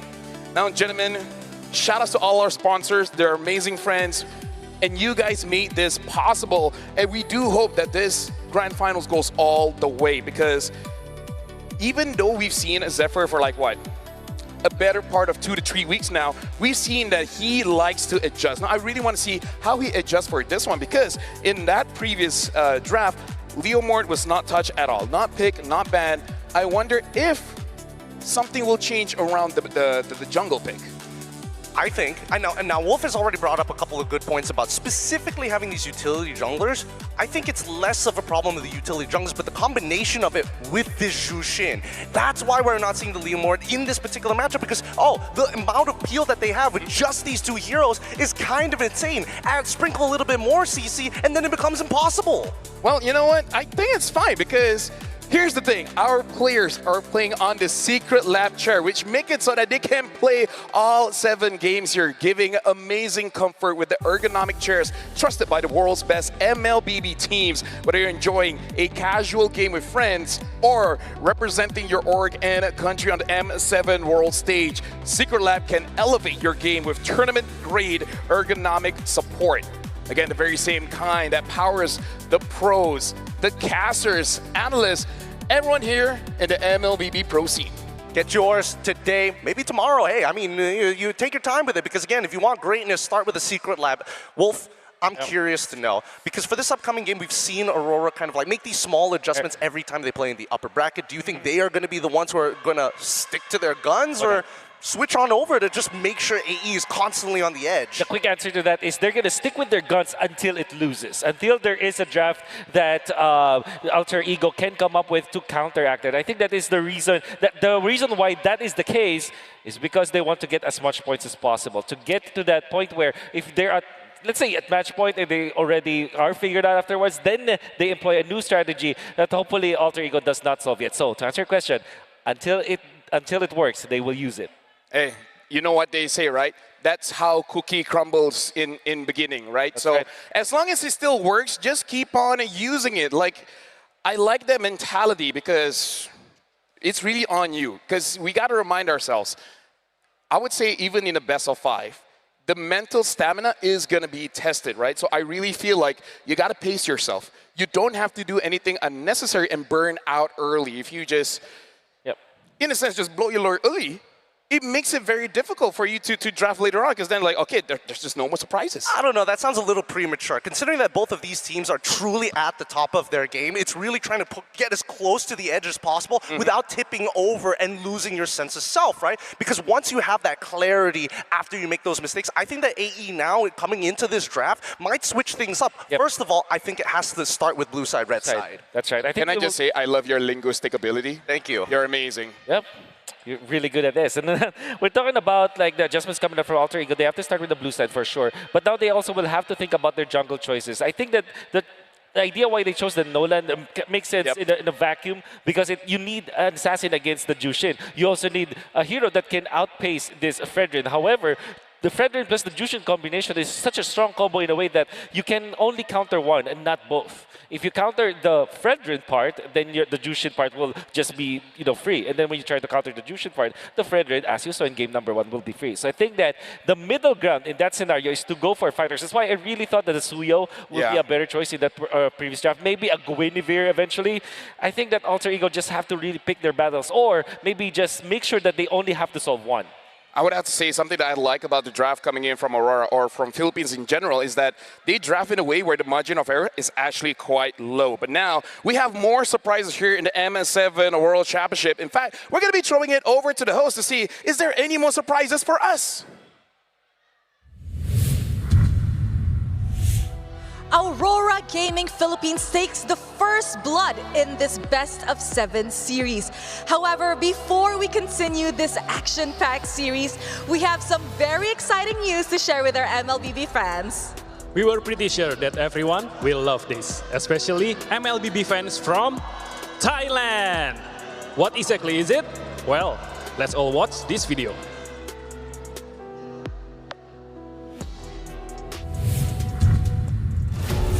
ในฐานะทีมที่ได้แชมป์ไทยเยอะที่สุดมันถึงเวลาแล้วที่เราต้องมุ่งสู่ขั้นต่อไปนั่นคือการเป็นแชมป์โลกของจริงถ้าตั้งใจคนไทยไม่แพ้ชาติใดในโลกพวกเราจะพิสูจน์ให้เห็นในเวทีระดับโลก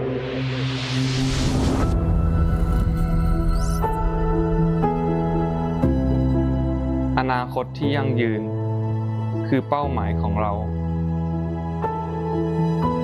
ซึ่ง MLBB สามารถช่วยให้เราไปถึงเป้าหมายนั้นได้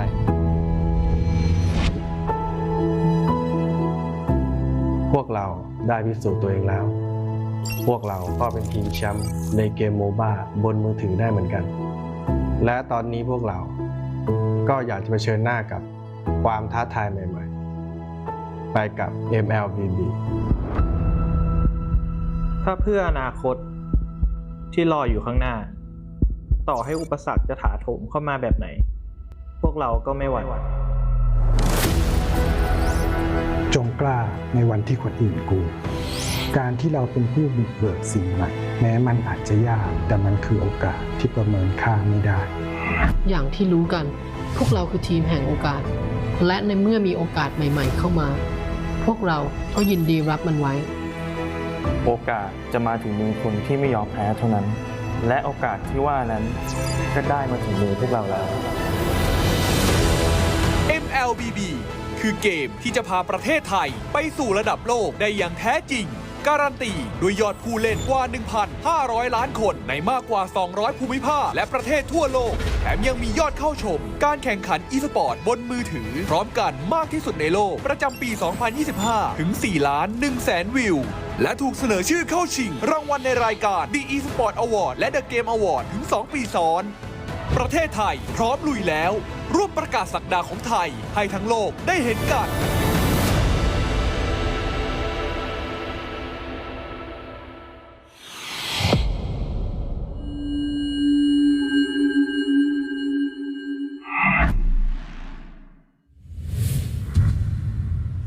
And there you guys have it. A new regional tournament is officially here.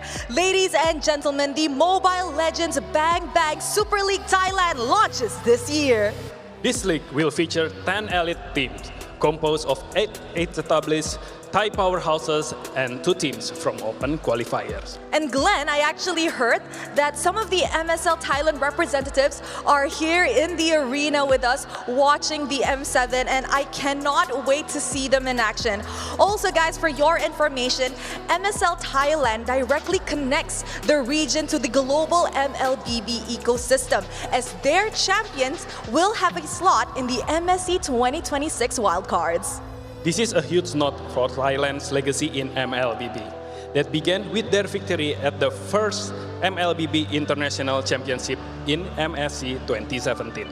Yes, sir. Now don't forget to tune in to MSL Thailand as the open qualifiers begin in March. For now, let's continue on our Best of 7 series. Let the world see us.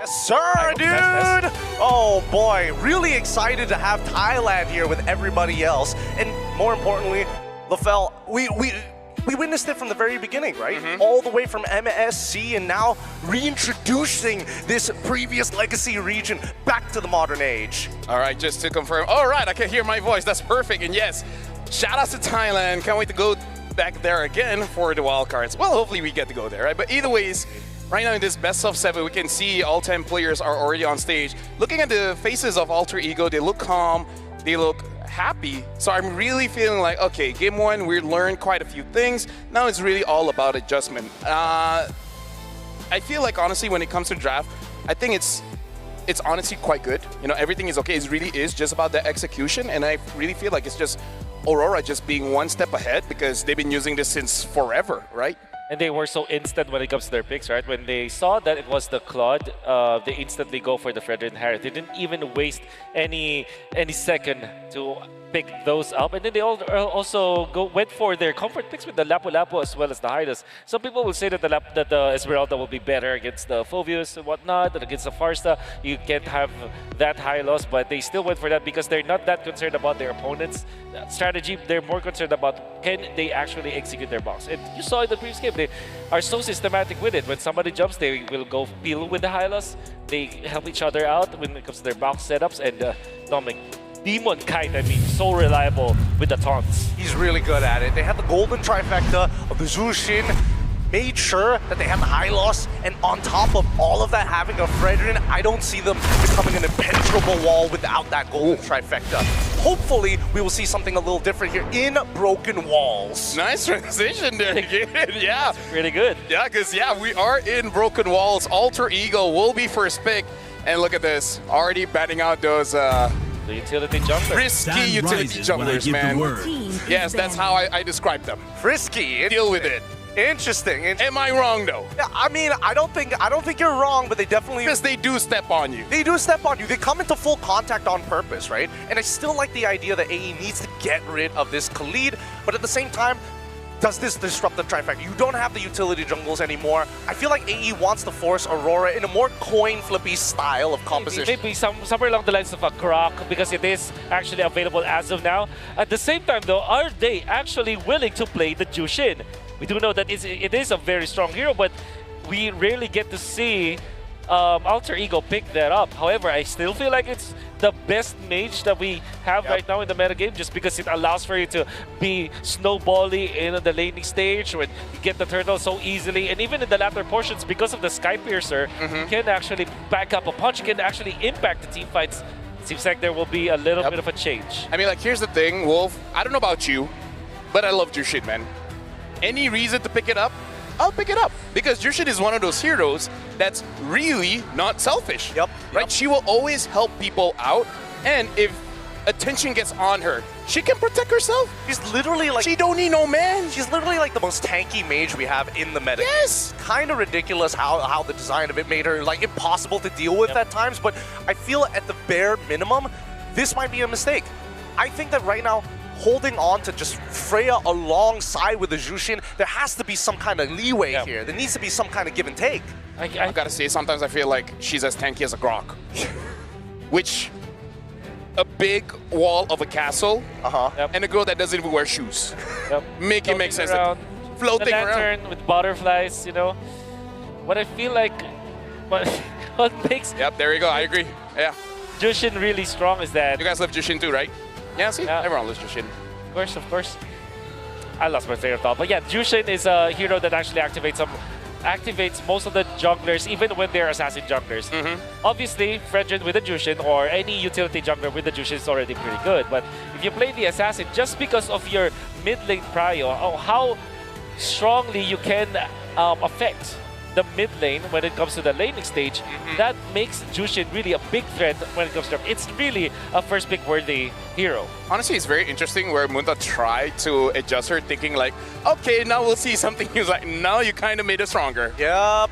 It's really difficult to balance this hero, right? Because again, it has such a unique mechanic that outranges literally everybody at level 1, and there's nothing you can do about it, you know? With the only exception being Kimmy, but that's only when her passive is up and you can zone her off the wave anyways. Yeah, I kind of don't want Munta to adjust her that much. But there's so many nerfs to Jushin, but still first pick worthy. Yeah.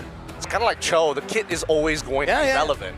The kit is always so good. Yeah. I think Cho and Claude, they're both like M-series heroes, you know? Yeah. Fanny as well. No, here's the thing. I really have this theory. There are certain heroes, no matter what, you can one-trick them. Like Cho is the best example.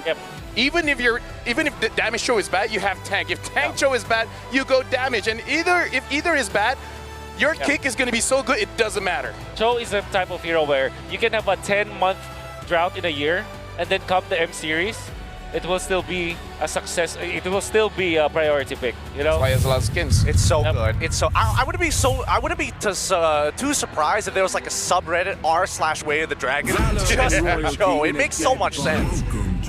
Yep, there you go. We talked about both of these heroes, the first Jushin and then the Grok. Grok into Leomord. They banned out the Freya at the very least, so still respect there from Aurora. Okay, so how do you answer this, Alter Ego? You don't necessarily want to go for the Claude immediately because there's the Grok. I think you also can take away Harith.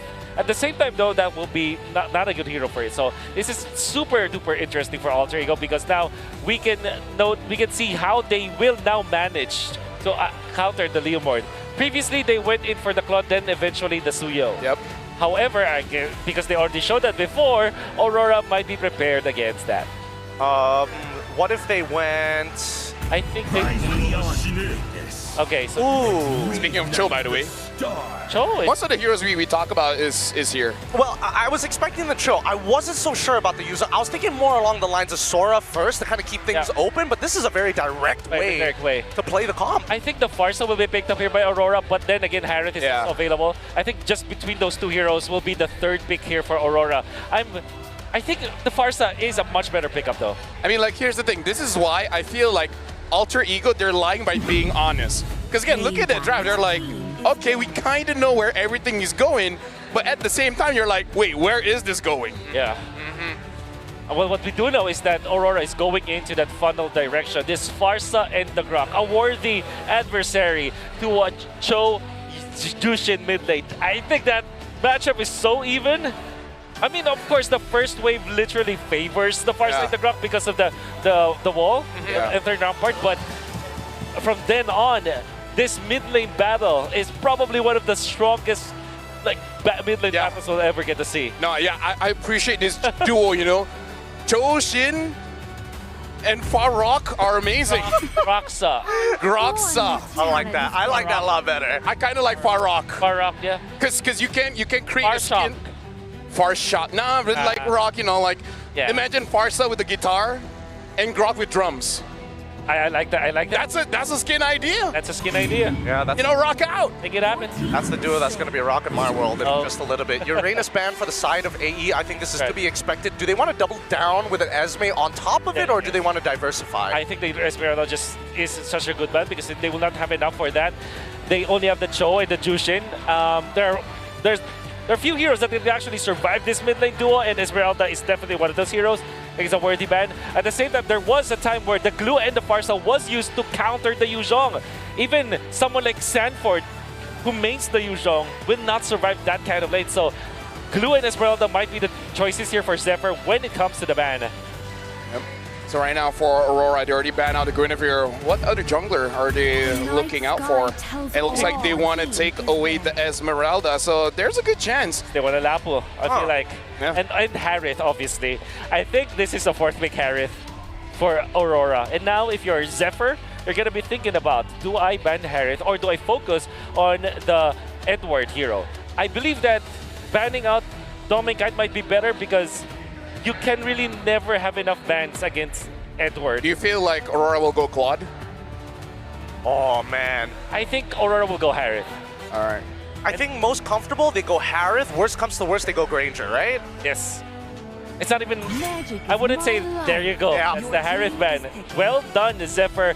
But then you're left with Granger still for Aurora. Oh. Yeah, but I kind of feel like Granger used to have the Claude, so it's like still good, you know? Yeah, it's still good no matter what, but at the end of the day, you know that the show on the other side, you have to take the Purify, which does hurt the odds in the lane when you end up fighting and go for the all-in, considering how often we see both teams kind of rotate to the opposite sides of the map. Yeah. Okay, like oh, they still went Claude. Well done.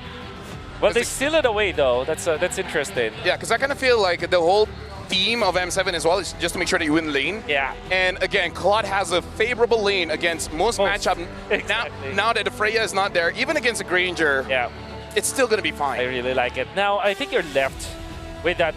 Did they go Yi Sin-Shin? Yi Sin-Shin against Farsa, Grok, and Leomord. That might be very hard. Your ego. I think they will just go Suyo, honestly. Suyo, Granger. Just run it back. Run it back, but it's going to cost them a little bit. It's a good call by Wolf, but at the same time, the damage profile doesn't really... It's a lot more manageable for the side of Aurora. Antiques come through and some dumb ices. It's going to be a tough game. Now, Glue is just perfect, I would say, for Aurora. Patrick, with this kind of composition, that's going to really tear up Alter Ego apart. But then the safest option is the Lapu-Lapu. You can always just go back to that. I think there is an opportunity to go above and beyond and play Arlet because there's a lot of enablers for the side of Aurora, and you need somebody who actually can force out not only Purifies, but shove Jushin back into the fight. This is a bit off, but I kind of feel like I kind of hope there's no more skins for the Glue, so that can be the ultimate skin that he has. Aurora. And now Aurora, they finish it up with the Sora. Again, a lot of crowd control, and when you do need it, you can go for more damage. What do you think about the side lane matchups here, Wolf? Pretty even, but... Nah, I think it's Sora-sided. Yeah, I would go for Aurora, actually. After a few seconds of thinking, this is Aurora. I think it really depends on who's going to get that first blood. If Nino wins out his lane, I think this is going to be a very interesting mid-game. I mean, like, again, this is all about momentum. Whoever has, I would say, the good 5 minutes of the game can really start to control the tempo. So now, ladies and gentlemen, the drafts has been done. We're jumping into Broken Walls for game number 2 of this grand finals. Now we're going to give it back to Leo, Trex, and Mirko. Select adjustments coming in from these two teams going into game number 2. Will Alter Egos changes spell a different result, or will Aurora continue to push forth? I like it at this point. I mean, here's my big problem coming from Aurora. Coming from Aurora for AE. The Sora right now, I think, was the winning piece of this draft in my mind. I think it's something that it's gotten overlooked in the last game, and right now coming in, it's going to be something that can jump into the back line, can do damage to Arfi, can get onto Hijume, and can also be a nice, bulky frontliner for Aurora Gaming PH. Is the best way to win a draft from the red side, using red 5 this well. Yeah, it's really, really good by Aurora Gaming Philippines there, but I think for Alter Ego, they've built a very, very good core foundation for those neutral objective takes. The Yuzhong with the Suyo, it seems to be the answer against the Leomord right now. SRG played it, got a really good game against Alter Ego. It's one of the few key wins on the hero that has almost been forgotten since last year's World Championships. Also, the reason why this is such a comfortable Suyo game for Yasuke is there's only really one painful source of magic damage, and that's Yue.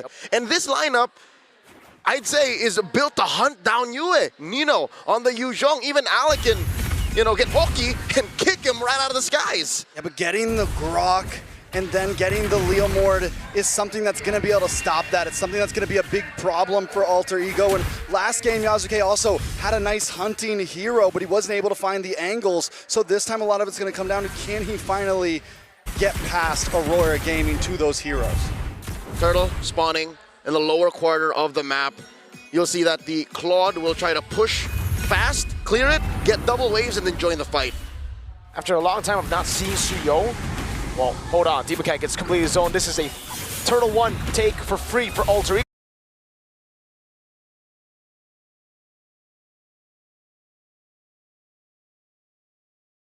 Unless Edward gets kind of petrified. Now it's going to be Ali going to wait a dragon, but it's going to be Edward who's still able to go for the CC immune just a bit. Now take it very low. Flickers out of safety as Hijume can't get quite close enough.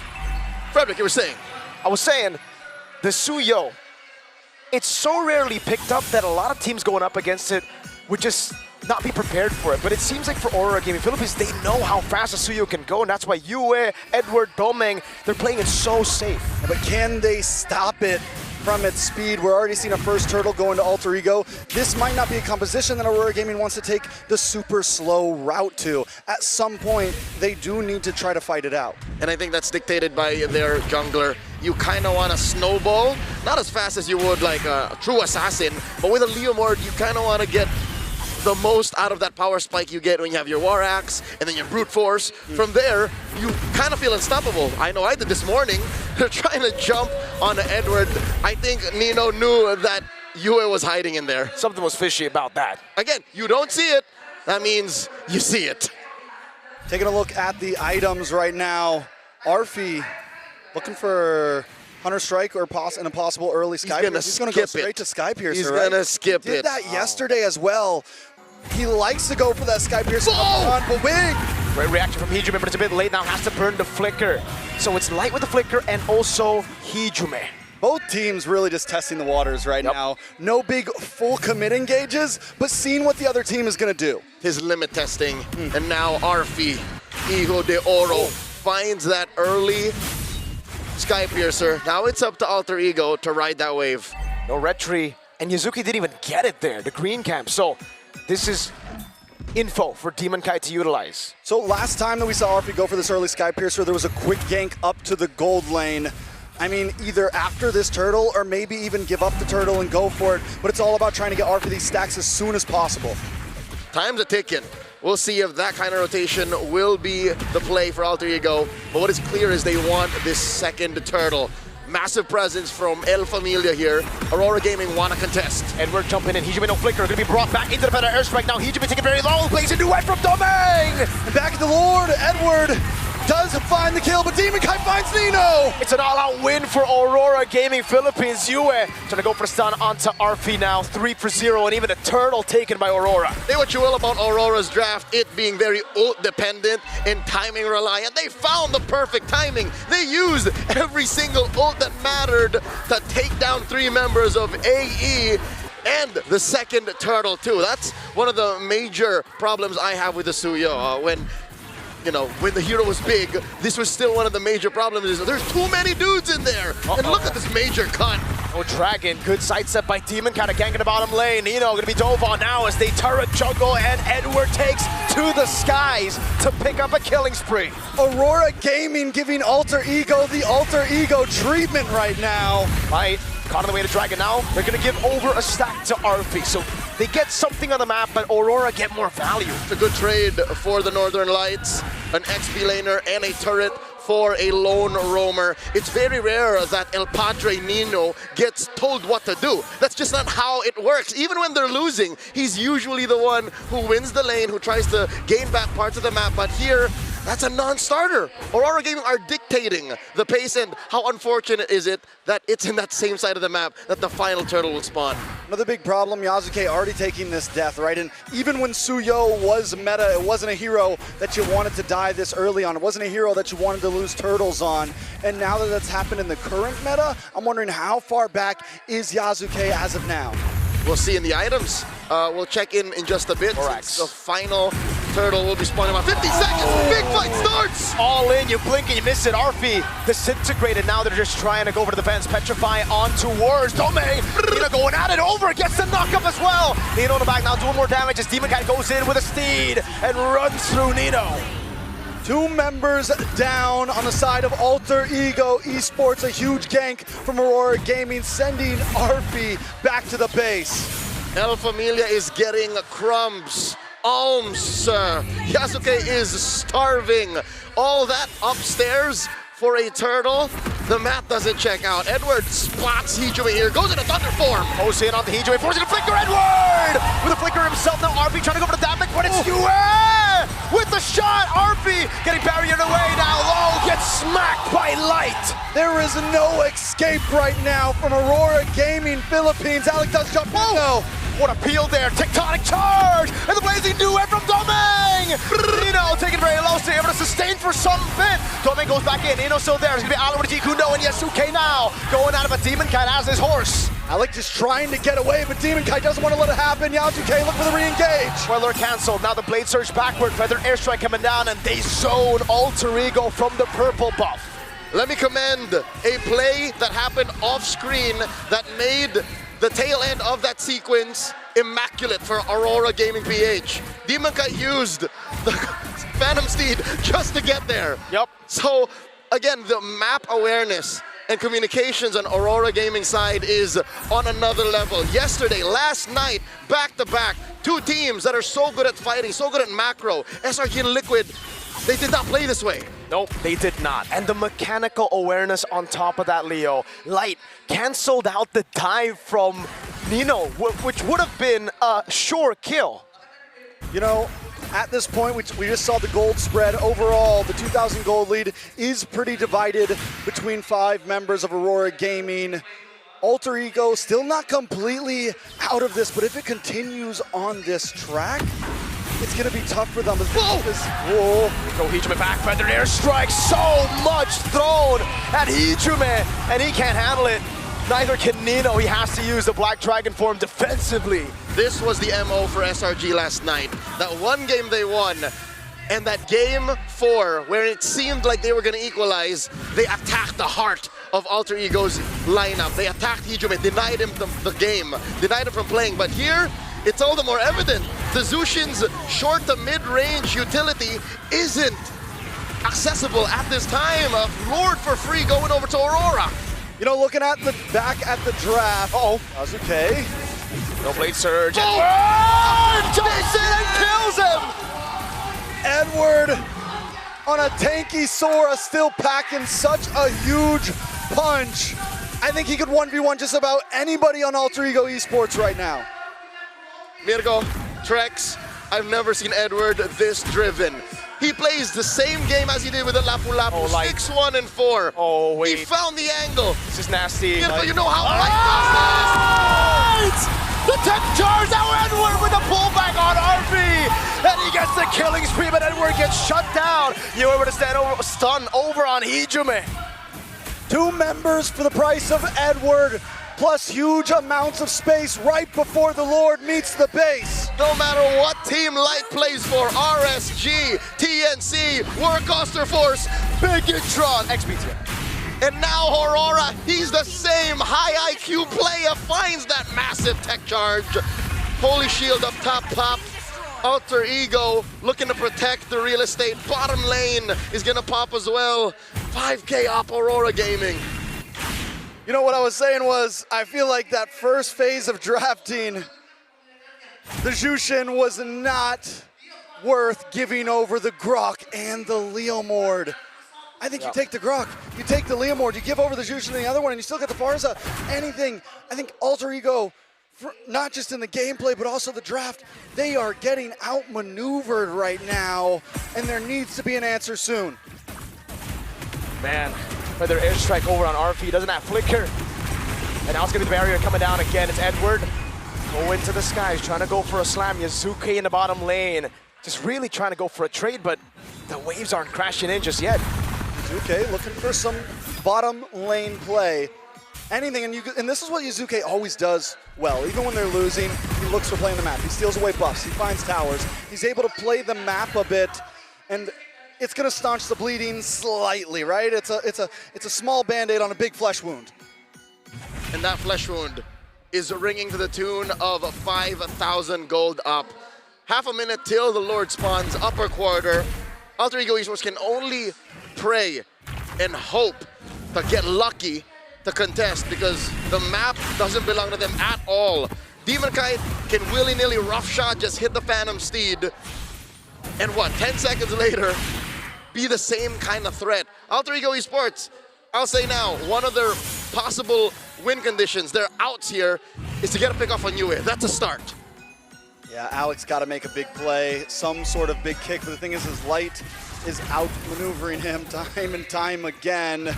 Nino can't even go in with a big black dragon and look for these big petrifies because Domeng just shreds him down. Oh, Alec found a bad spot. Way too aggressive. Edward didn't want to go for the flicker just yet, but the airstrike coming down over on Alec as Yusuke gets pulled back, but is able to blade surge out of there.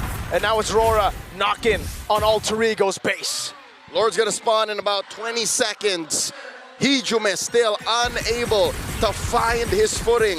He's miserable in a situation like this. He can't clear waves as effectively as Yue, and he's on the back foot. How does this national champion throw back to his days in Bali, 2022, the prime of his career? How do they close this 7,000 gold gap? Not inside the base, I'll tell you now. It's got to come from somewhere else. Already a winner crown for Domeng Kite at this point, which means he can be even more aggressive on this big advance. Demon Kite now starting off for the Rose Gold, making him be able to be even more aggressive. They are preparing for this attack like they're gonna try to end it here. That is the Lord up top, gonna crash into that turret, say goodbye.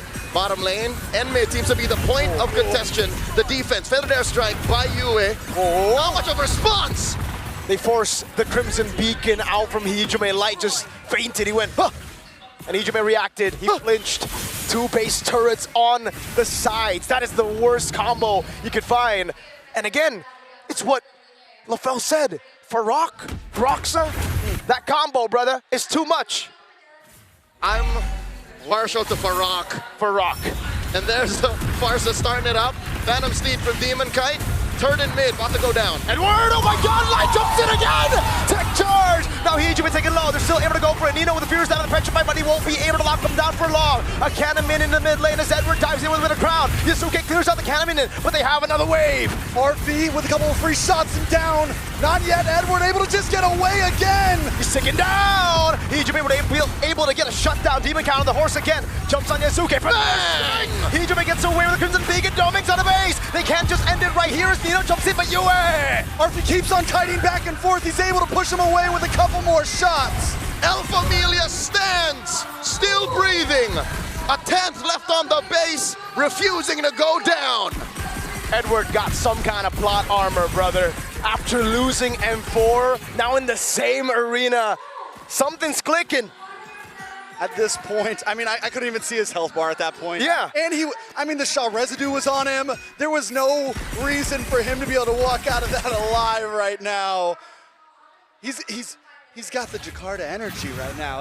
It's in favor. You saw his soul almost leave his body, but his body pulled it right back. He's like, no, I ain't dying here. Not today. He was burning. There was a little bit of a sting there from Hijume, but he refused to go down. The map is going to correct itself given the moment of melancholy for Alter Ego. They get to get out of their base for the first time in a while. They get to push out, but with all of their base turrets taken out, where do they find a play? I'll tell you now, it's got to come from Nino somewhere, somehow. He's the only real easy way in. They got to go back to back. It can't just be Nino, because Nino, he can bait out the Purify, but then what, right? You need someone else to follow up on the Purify that's used. I hate this. This is rough. Right now,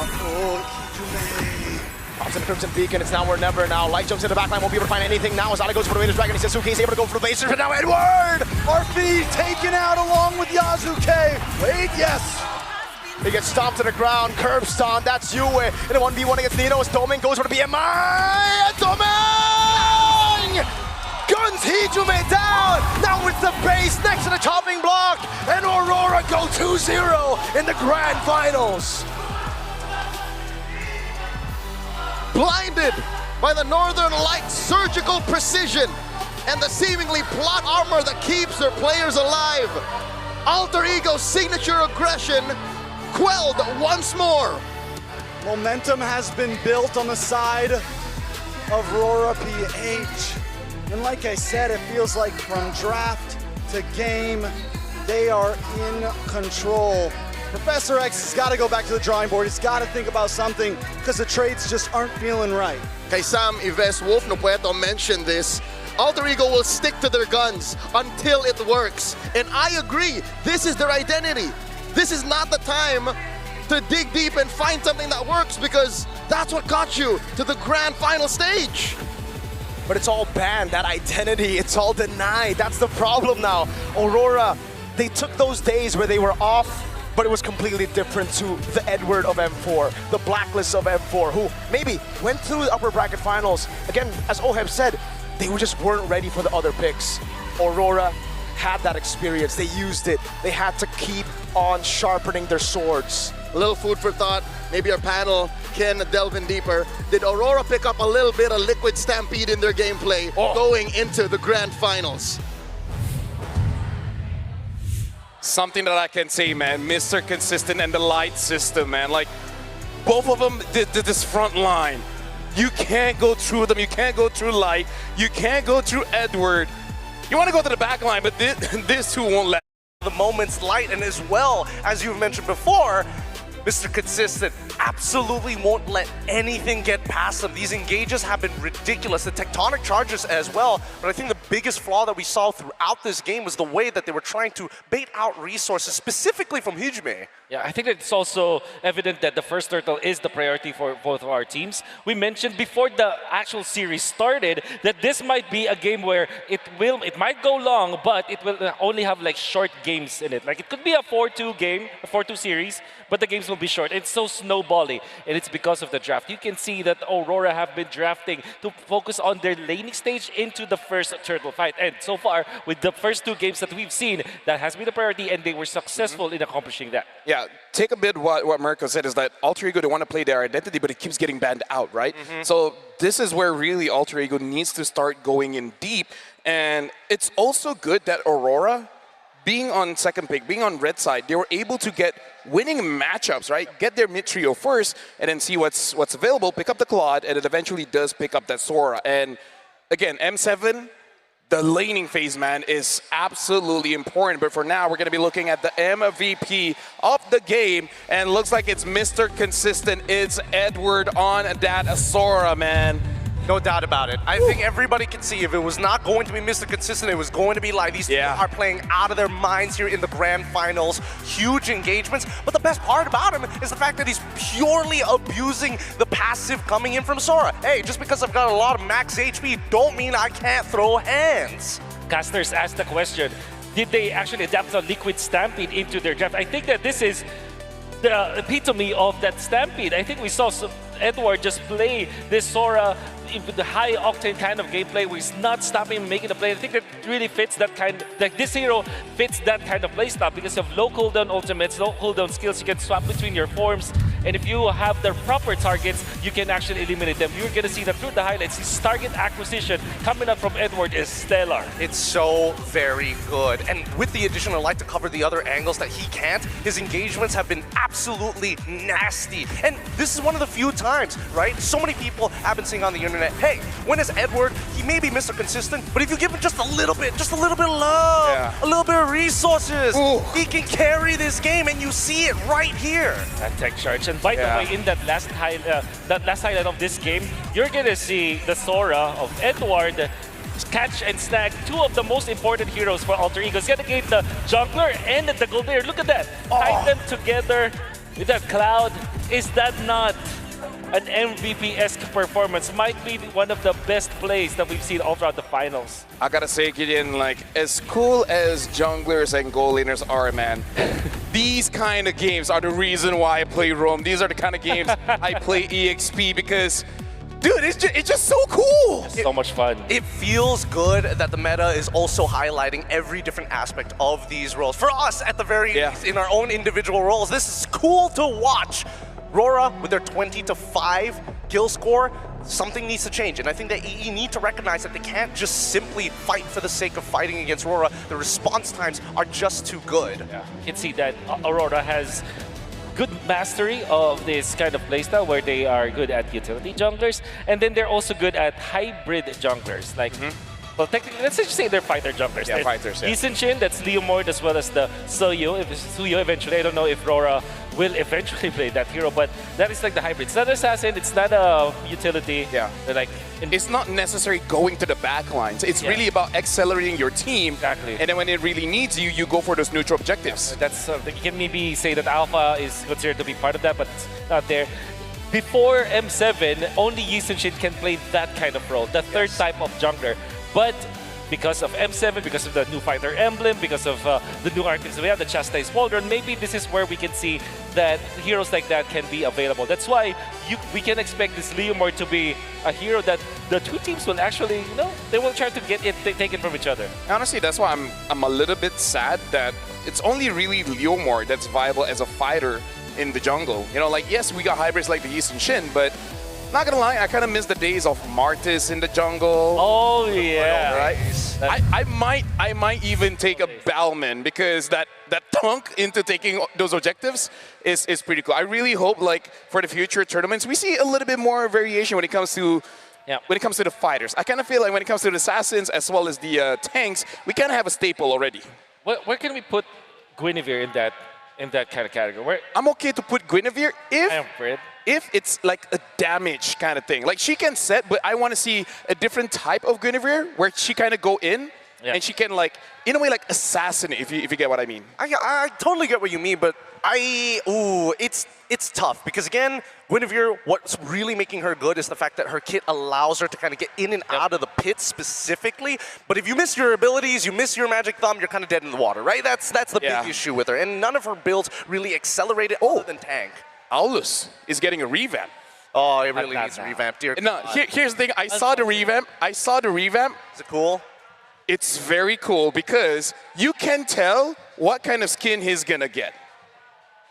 Okay. Like, if you see it, you think of swordsman, you think of demons. Swordsman and demons. You think of slayers or hunters as well. So just trust. If I show you the new ult, a ninja from Naruto. No. If you see the ult, you're like, okay, you know what? I already know what skin this Sandy guy from SpongeBob. No. Oh no. Nice try. I'm trying to think of the Japanese name.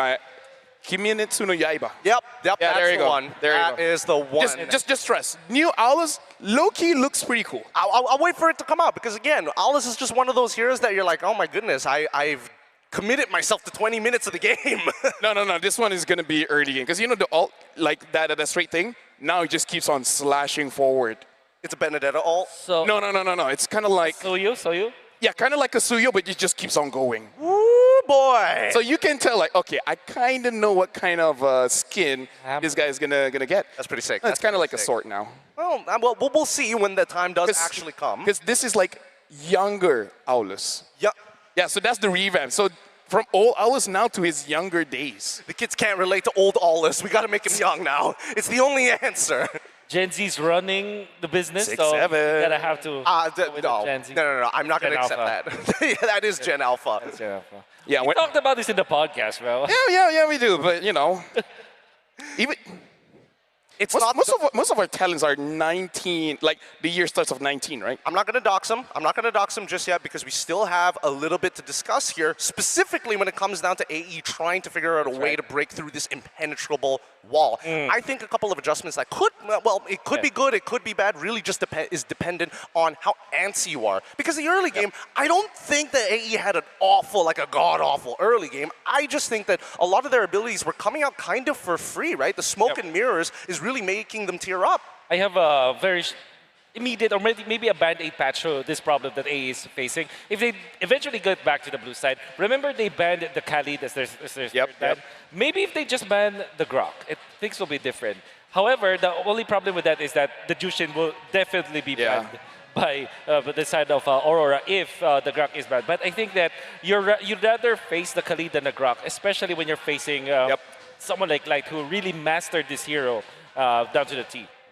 And again, it's just one of those heroes because Grok is, even if he's not having a good game, you can have that one big set, and then you're like, what have I been doing for the past 50 minutes, right? So one of the things that I do want to see is some kind of playmaker for Arfi, because so far Arfi has been doing quite well here in the M7, where first of all, he controls his own lane, right? He doesn't need any kind of gank, he can deal with it himself. And then during a fight, you're not thinking about it, but then all of a sudden he's there and he's wrecking shop. So I kind of feel like we gotta need something like Freya-esque, where he doesn't need help, and in fact, he will help someone. Well, I was thinking about this a lot. I was thinking about what would be the other replacement to the Freya in this lane. I would make an argument for Benedetta, but I don't think her base numbers coming into the mid game, especially once you're past level 8, is going to be enough to kind of keep it up. Because right, at the end of the day, your emblems, having to take Festival of Blood, takes away from how much damage you can actually pump out compared to Master Assassin. There was a hero that actually they could have picked up that Arfi likes, that's also Freya-esque, the CC. So far, 4-0 for Alter Ego Esports. I look at their stats, and they have not lost with that hero. Definitely can be played in the gold lane. Usually we see it in Nino, but I think that it also fits the bill of like having a fighter that kind of scales, but also helps your teammates in a much more amplified manner. Plus, how hard is it to play CC, right? Yeah. How hard is it? No, not gonna lie, even people on TikTok are like fuming. It's like, oh my god, I trained for months to master Yuzong. And I go up against the CC, there's like skill 1. Imagine playing in Uranus. Imagine playing in Uranus. You know what? EXP is so exciting, riveting, that some of those heroes Aurora, just kind of like ruin it a bit. But right now we're going to throw it over to the host, where I believe they're going to update us a bit about Magic Chess Go Go. So right now we're throwing it over to the stage to see what's up with that. Thank you very much to our casters. Before we continue the quest of finding our new M7 champion, we have here with us the Magic Chess Go Go champions. A round of applause, our newly crowned champion. Hello guys, congratulations. May you please introduce yourself to the world. Привет, как дела? Пожалуйста, представься. Всем привет. Меня зовут Флокси. Все хорошо.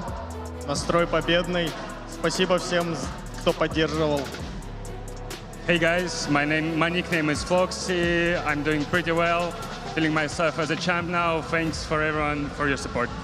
Yes, now Floxy, congratulations on winning the GO1 World Championship.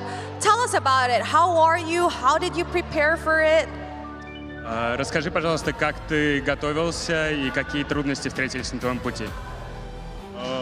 Я готовился к турниру, участвуя на различных турнирах в своем регионе, играл в ранкет, пытался разбирать ошибки. Из трудностей у меня возникли трудности с перелетом, поэтому я не мог основательно подготовиться к турниру. So basically, I was preparing by playing tournaments in my region in the ECA. I participated in many of them, just to train myself, to analyze my gameplay, and basically to prepare for MCGG Go 1. And from the challenges, I would like to mention that the flight here took me a lot of time. Oh wow, and I'm pretty sure being a champion is not easy. You have to go through so much. Perhaps what is the biggest obstacle that you had to overcome to become a champion today? Расскажи, пожалуйста, про самое большое препятствие на твоем пути сюда, как чемпиона. Самым большим препятствием, наверное, думаю, было основательно подготовиться и поймать, так сказать, волну игры. The hardest obstacle was to prepare as good as possible and basically to prepare for the games, because it was a little bit exciting. Yes, it was definitely exciting. And you know what? Coming from a grand finals yourself, coming from a championship yourself, currently we are having the grand finals of the M7 World Championship, where Alter Ego Esports is currently going up against Aurora Gaming Philippines. Floxy, who do you think will win tonight? Как ты думаешь, кто победит, Альтер Иго или Aurora Page? Мне кажется, победит Альтер Эго. На самом деле, я их небольшой фанат, как и Team Spirit. Вот, поэтому я надеюсь, что победит Альтер Эго.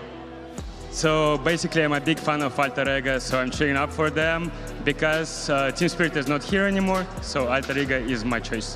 Currently, Alter Ego is down 0-2. Do you have any message to Alter Ego, like any boost or any buff since you're just a newly crowned champion? Хочешь ли ты передать Alter Ego какие-то слова поддержки? Конечно, игра не заканчивается на 2 проигранных картах. Всегда есть шанс камбэкнуть, поэтому я верю в вас, Alter Ego.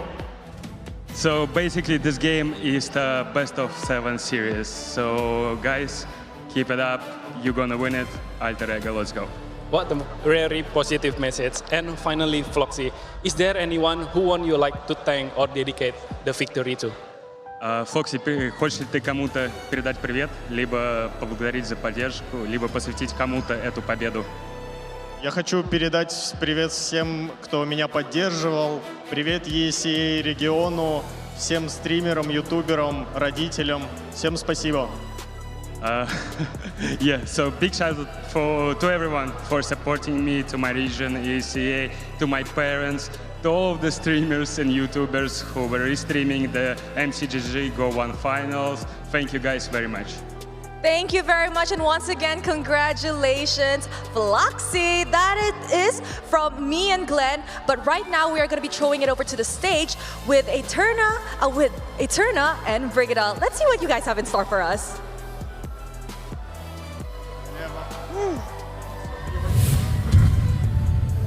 Thank you so much, Rose. Thank you so much, Glenn. It's Eterna here with Nona. Oh yeah, we have Nona up on stage. Yeah. Hi guys, welcome. Hello. Hi. We're so excited. Guys, yeah, it's so nice to have them here on stage. I'm so glad that we are finally standing beside Nona right here. So with that being said, do you mind introducing yourselves once more for the MLBB community that's watching right now? Hi everyone, we are Nona. That's so cute. Could we ask them individually though, especially for our global audience out there? Starting with you. Okay. Hi everyone, I'm Nona Christy. Hi Nona Christy. Hi everyone, I'm Nona Esther. Hi Nona Esther. Hi everyone, I'm Nona Baila. Hello Nona Baila. Hi everyone, I'm Nona Shaz. Hello Nona Shaz. Okay, so that's all 4 of them right now, but I might just want to talk to someone specific among you guys. So I'm looking at you, Christy. You're right beside me here. I have a couple questions for you because I heard that you've been playing Mobile Legends for a long time. Could you tell us how long you've been playing Mobile Legends? Okay, I've been playing about 10 years. 10 years? But it just for fun. Yeah. But yeah, maybe next season we might not gonna perform on stage. Okay. They might want to play. Yeah. They want to compete on stage. They might be the ones sitting on these we're chairs. as Nona. No. As Nona. Okay, you might need one more, but we're excited to see that. So you've been playing for 10 years, and what role do you usually play? Role? I love playing mage. Okay. And my favorite character is Esmeralda. Esmeralda. Like Esmeralda. Okay. So, for all the Esmeralda mains out there, you're not alone because it looks like Christy also plays that hero. Now, Nona, you're here up on stage here at M7, and we're in the grand finals right now. So we have 2 competitive teams that are fighting for that M World Championship title. We have a team from the Philippines, which is Aurora Gaming from PH, and we also have a team from Indonesia, Alter Ego. Now, do you mind sharing us one by one who you guys are supporting today? Okay, sure. Together? Yeah, so this is a competition indeed. We know that everyone works so hard. So we support both. Anyone who win this competition deserves it. But we watched the tournament last night and we saw Alter Ego winning. So as fellow Indonesian, we were so proud. Oh, Alter Ego has their vote. So do you have a message maybe that you want to share to Alter Ego? You want to share a message, Esther? For Alter Ego, good luck on this competition. We're so excited and we can't wait to watch the rest of the game. Mangat. Okay. Mangat. They might have just needed that bit of a boost, you know, especially for Alter Ego right here. Now, going back to you guys as a group, I'm just curious to know if you could share a bit of your, you know, future exciting plans or future products that you have as Nona. Well, we just dropped a single recently called Work. Yes. And yeah, Jakarta, LA, we brought a little piece of home when we were making the song in the States. And we're very excited to be performing in front of our Indonesian audience here in our home country. So, yes. Thank you for supporting us, really. We love you. We love you all. Oh. Exciting. So are you going to be performing that song tonight as well? Let's see. Let's see. All right, and finally, Nona, we're wondering because you have so many fans in the building and there's even a watch party outside anticipating perhaps a performance from you guys later on. So do you guys have a message that you want to share to all your fans out there? We love you so much, Orchids. Thank you so much. We love you. I feel like I was converted into an orchid just now. I feel like an orchid too now. Yep. All right. Jadi untuk semuanya, untuk teman-teman, jangan kemana-mana setelah game yang ketiga karena hari ini di Tenis Indoor Senayan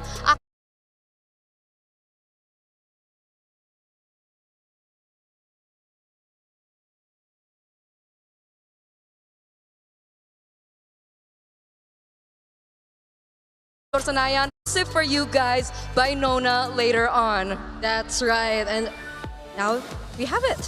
Thank you so much for joining us here on stage, Nona. It's been a pleasure to be able and an honor to exchange some questions with you. And I think you could see our players right behind us already, Eterna. So thank you so much once again. And I believe it's time we now resume the grand finals here at the M7 World Championship.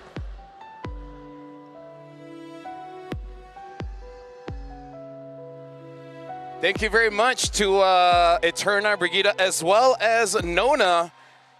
And hey, we'll see whether that's going to be enough for Alter Ego to get their mojo back. I think they sprinkled a little bit of wisdom in there. Right now, as we see the performance of AE really just depend on their mid trio so much. Maybe Hijime should be looking for another or maybe an off-pick mage like Esmeralda.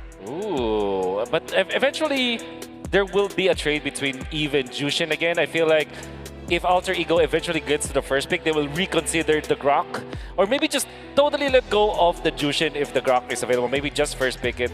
I don't really remember if Alec actually likes to play the Grok. Oh, he likes it. He likes it. He's got a few MVP performances on that Grok. And now the fans' prediction, and actually quite close here, Aurora Philippines 57% and Alter Ego at 43%. Again, showing how their entire journey here has been quite close. But again, in terms of preparation, it does seem like Alter Ego might have shown too much of their hand, because it does seem like Aurora Philippines understand how to draft against them. I don't know if it's a limiting factor for the side of Alter Ego or whether it's just the draft pattern that's been read really, really well by Dexstar alongside with Coach Master of the Basics, because so far it feels like they've gotten away with murder for 2 games in a row. Coming in to this next one, I'm really hoping that they've got something else in store. Look at that, man. That's so beautiful. If only we have at least one. Am I right? Yep. At least one. And you know, one would be nice. I'm not asking for 5. But now, ladies and gentlemen, we're about to jump into the draft here. We'll see what map it is. It looks like it's going to be a broken walls again. Till my last breath. Thank you very much, whoever said that. And yes, Alter Ego first pick here, batting out the Harif as well as batting out the Valentina. Totally different approach. Hey, this is Coach Zephyr, man, Professor X. Yep, they will first pick the Sora, I feel like. If not the Leomord, but I feel like, yeah, maybe the Sora. Because if you look back at the previous game, they prioritized the Yuzhong. Yuzhong and Cho was their blue 2 and 3 picks. And the reason why they didn't pick up the Sora was probably because they are afraid of that sudden Valentina pickup. That's also the reason why they didn't do it in the lower stage. So maybe this Valentina signals the Sora pickup. However, Aurora, they're going to be very happy about the trade because now, if the Sora gets picked up by AE, that is Grok and Jushin that they will get. So, I think all things considered, Grok is the best first pick. Yes, Grok is the best first pick. We're expecting Jushin to get picked up for the side of Aurora +1. I think this might just be another Fredrin game coming in if they want to be very honest here, or they can just wait a little bit later. Yeah, Fredrin, maybe Fredrin and Jushin, the first 2 picks. I mean, Leomord is still open, so I don't know. In terms of junglers, there's still quite a few. Yeah. Maybe we'll see them delaying it a little bit. But yeah, I feel like Jushin you gotta take because Rockshin is pretty strong. So it's the Granger and the Jushin instead. They're not showing their hand yet when it comes to their Demon Kite jungle choices. If you're Alter Ego, you will rethink your Leomord. It is still pretty good though. Leomord, obviously. I think you gotta trust.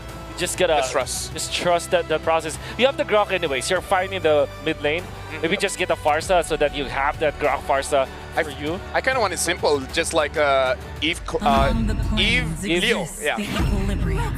Oh, but the CC instead. That's the CC that we're talking about earlier. Reef's game. But now, if you're Aurora, you will now rethink your Fredrin just because of both the Eve as well as the CC. So they might just change this up. There still is the Yusen Shin though. That's the scariest part of being in the second phase, where in your jungle choice, if you want to do it red 3, you can easily adjust it. I would favor Yusen Shin here for Aurora, as it is a good hero with the Granger, and at the same time, you're not that scared of the CC at all. Unless you accidentally get, curtain call together, and then that's a bit of a mistake on their positioning parts. But generally speaking, yeah, there's a lot of deterrence coming from both sides. We're not seeing as many steals as we did in game number 1 and 2. We were expecting the setup for the eventual Sora coming in from AE, but now Aurora has decided, you know what? We have plenty of options in the jungle. Let's pick up the Tro right now, and we've almost locked down the mid lane. Are we just gonna see both teams just choking out that jungle pool? But if they do that, Aurora definitely has the advantage here. For sure. Especially because they have the red 4 priority. I don't think that it's smart for Alter Ego to oblige when it comes to limiting your jungler options. They might be better off just taking out the XP lane choices, like maybe a Yu Zhong, which is still available. Even the Sora at this point. They do have the CC though, which is okay against the Sora. Generally speaking, they have the superior XP lane choice. I guess here, maybe Arlet might be their last option as a ban. Well, right now we got to talk about the relationships between the heroes here. Eve as well as Grok. The rock manipulation here going up against the current heroes of Aurora. Do you feel like this is already a pretty good mid duo to deal with them? I think it depends, right? Because at level 1, there is the possibility that somehow Light is able to get a full combination on top of Hijime, and that ends the laning phase almost straight away if the regeneration gets cancelled out later down the line by Yue as they fight in lane. But that's, that's besides the point. I feel like as we are looking at the EXP, the Sora is getting banned out. We're completely avoiding the junglers. Yeah, Esme is something they need to consider, but then things like something that's super safe is Lapu Lapu for the side of Aurora just to get on top of the Eve. Arlet should be the ban as well from Alter Ego, but I think the safest for Alter Ego is the Lapu Lapu, because it kind of just achieves so much. They ban the Esmeralda, indeed. But that will mean that Aurora can also benefit from that, man. They can pick up the Lapu Lapu themselves in Red 4, and that will open up a lot of stuff for Dominkite. They can even go for the Joy if in that scenario, especially if Alter Ego will commit to another fighter, and of course a weak jungler, I mean not a fast farming jungler. So I think the Lapu Lapu just fits the bill for Aurora. The reason why I feel like the Esme is a pretty good ban here, because looking at all the bans that Alter Ego has done, it's kind of protecting Hijime here. So I kind of feel like they talk behind the scenes. They're like, okay, you know what? Hijume's got to carry just a little bit, but that might mean that Arfi is going to carry the late game. Yusachin is still open if they want to go for double fighters. And let's see here. Leomord is open as well in case if they just want to go for comfort. I feel like they sort of have to take it at this point, right? Because once you take that Leomord, at least then you have a little bit of threat around these neutral objectives, and you're, pulling eyes towards yourself to allow everybody else to kind of play around it. I think the best option here for Alter Ego is to get the Alice, because there's not much killing potential from around the burst. They go for Alice as their XP lane, and then go for maybe a Leomord again. They pick up the Lapu Lapu. For Denial? For Denial. I think this is for Denial, but that also opens up Alice for Aurora, but Arlet. I think that they're just going to go Arlet. This is why I felt like the Arlet should have been the ban for Alter Ego instead of the Esmeralda. I agree, but I think at the end of the day, right, the Esmeralda, I think that AE wanted to kind of be a little bit more flexible with the CC. So honestly, good on the backstab from Aurora to say, you know what, let's take Fredrin first, wait for the full reveal, and now we have the options of actually going into the Arlet if we wanted to. Yeah. I mean, like, going up against Aurora, I would say going up against any team here in the M7 is kind of like, just pick your poison. Because you know it's going to come, but at the same time, sometimes you just got to take it. Maybe Alice is a better option, but the Arlet's top one, Alice may be the second choice. There is a world where they pick up Terizla because there's a lot of physical damage here from Alter Ego. That works too. Yep, but the Arlet indeed is still going to be the pick. Honestly, looking really good for Aurora, very standard draft that they have, but I think Alter Ego's draft is much better, has a better chance this game compared to game number 1. What about you? What do you think about this one, Gideon? I think it's going to be a little bit harder. I think that for AE at the very least, they have a couple more options to play around, but so far, based on what we've seen in Aurora, as long as they don't mess up too hard in the early game, their recovery is so good coming into mid, and especially when we come down to late. So many of their composition styles is basically, hey, Blaze 5, Death Ball, peel, peel, peel. Well, ladies and gentlemen, Alter Ego has to win this one, because if not, Aurora will get match point. And we all know how high that pressure is going up against opponent as strong as Aurora when they have match point. So now we're going to throw it over to the casters, Leo, Trex, as well as Mirko. It's your time to shine. Till the enemy reaches the battlefield. Gideon Q pointed out a very pertinent trait that this lineup from Aurora could show up here in game number 3, the Death Ball. We might be throwing back to another Filipino staple strat that won them 2022's MSC in Kuala Lumpur, Malaysia. Ladies and gentlemen, Alter Ego is still yet to score a single point in this grand finals matchup. It's a comfortable formation for Aurora, but I have to say as well for Alter Ego, they finally kind of go back to an identity that they are well with. Fighters on the off lanes, a Leo Mord. They get Alec on something that can make plays, and it's all going to work around this RWM if they can make the catches. If there's a game that I felt like, okay, they have a good chance of winning, I do like Alter Ego's draft here. So is it safe to say if they don't win this one, we're seeing a 4-0? Yes. Okay. I don't want to speak in absolutes, but the fact that Arfi is on a fighter, and all throughout the series, game 1 and game 2, if you've watched it, you'll know that they forced the same kind of violence onto Aurora Gaming, and the Northern Lights just keep saying no, then that might be it.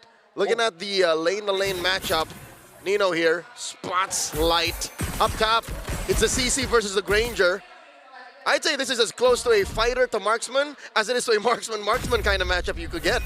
Yeah, I do think Alter Ego in that gold lane, we may see some more rotation, a little bit of action in the mid, nothing crazy, but we might see quicker rotations at least coming from Arfi, which is going to be important, especially when it comes down to first, second turtle. We know how Arfi loves going against these marksmen with a fighter in his hands. Yeah, he knows the matchup really, really well, so you can already see him winning it out, but for Domeng, it's fine too. I think Arfi right now, it's interesting that he's actually deciding to shove the waves. Like this wave before Turtle makes sense, but the other waves earlier, right? Like, he should be shoving now. He shouldn't be trading. And earlier, he should be trading, freezing the waves. And then he can just run down, forcing a flicker out of Hijube here. Uh-oh, no flicker. It's going to be all in on him. The taunt as well. Light able to get the first blood. Yasuke very low because of the Edward earlier. That's Yasuke trying to get in. Demon Kite walks up. It's a late, or it's an early retry from Yasuke. And Demon Kite just snatches away the turtle from him. Early retry and an early death for Alter Ego Esports. Yasuke down. I'm having flashbacks from previous games. Oh, Light! Able to get away to Dragon Regi Kundo now, all in on him. But Light took a bit too many shots. Now gonna go down as well though, so it's a 1-for-1 in the bottom lane. The damage on that slam, again amplified by the health you have as a fighter in the EXP lane.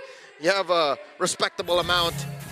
1,000 up for Aurora Gaming now. At least Nino finds something there, but it's not big. You find Roamer, he's gonna be right back on the map. And look, you give gold plating, you give lane presence over to Aurora Gaming, over to Edward at that, who has been such a star in this series. They're gonna all in onto Demon Kite, and he goes straight for the Fredrin. That RWM was actually misplaced. Light goes in, a big bomb from Demon Kite!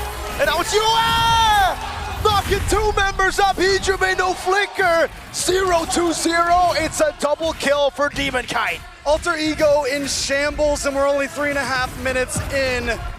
Yasuke 0-2-0, Hijume 0-2-0. The stat board is going downhill for Alter Ego.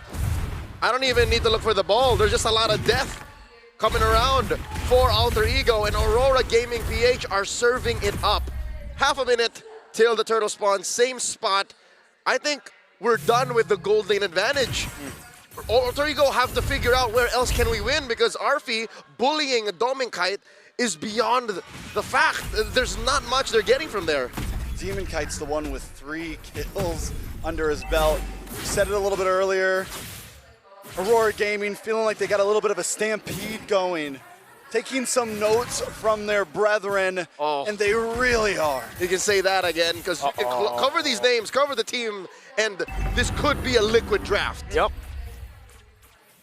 So what do we do from here for Alter Ego Esports? They've been behind, a nice flicker forced out from Hijume. Huge.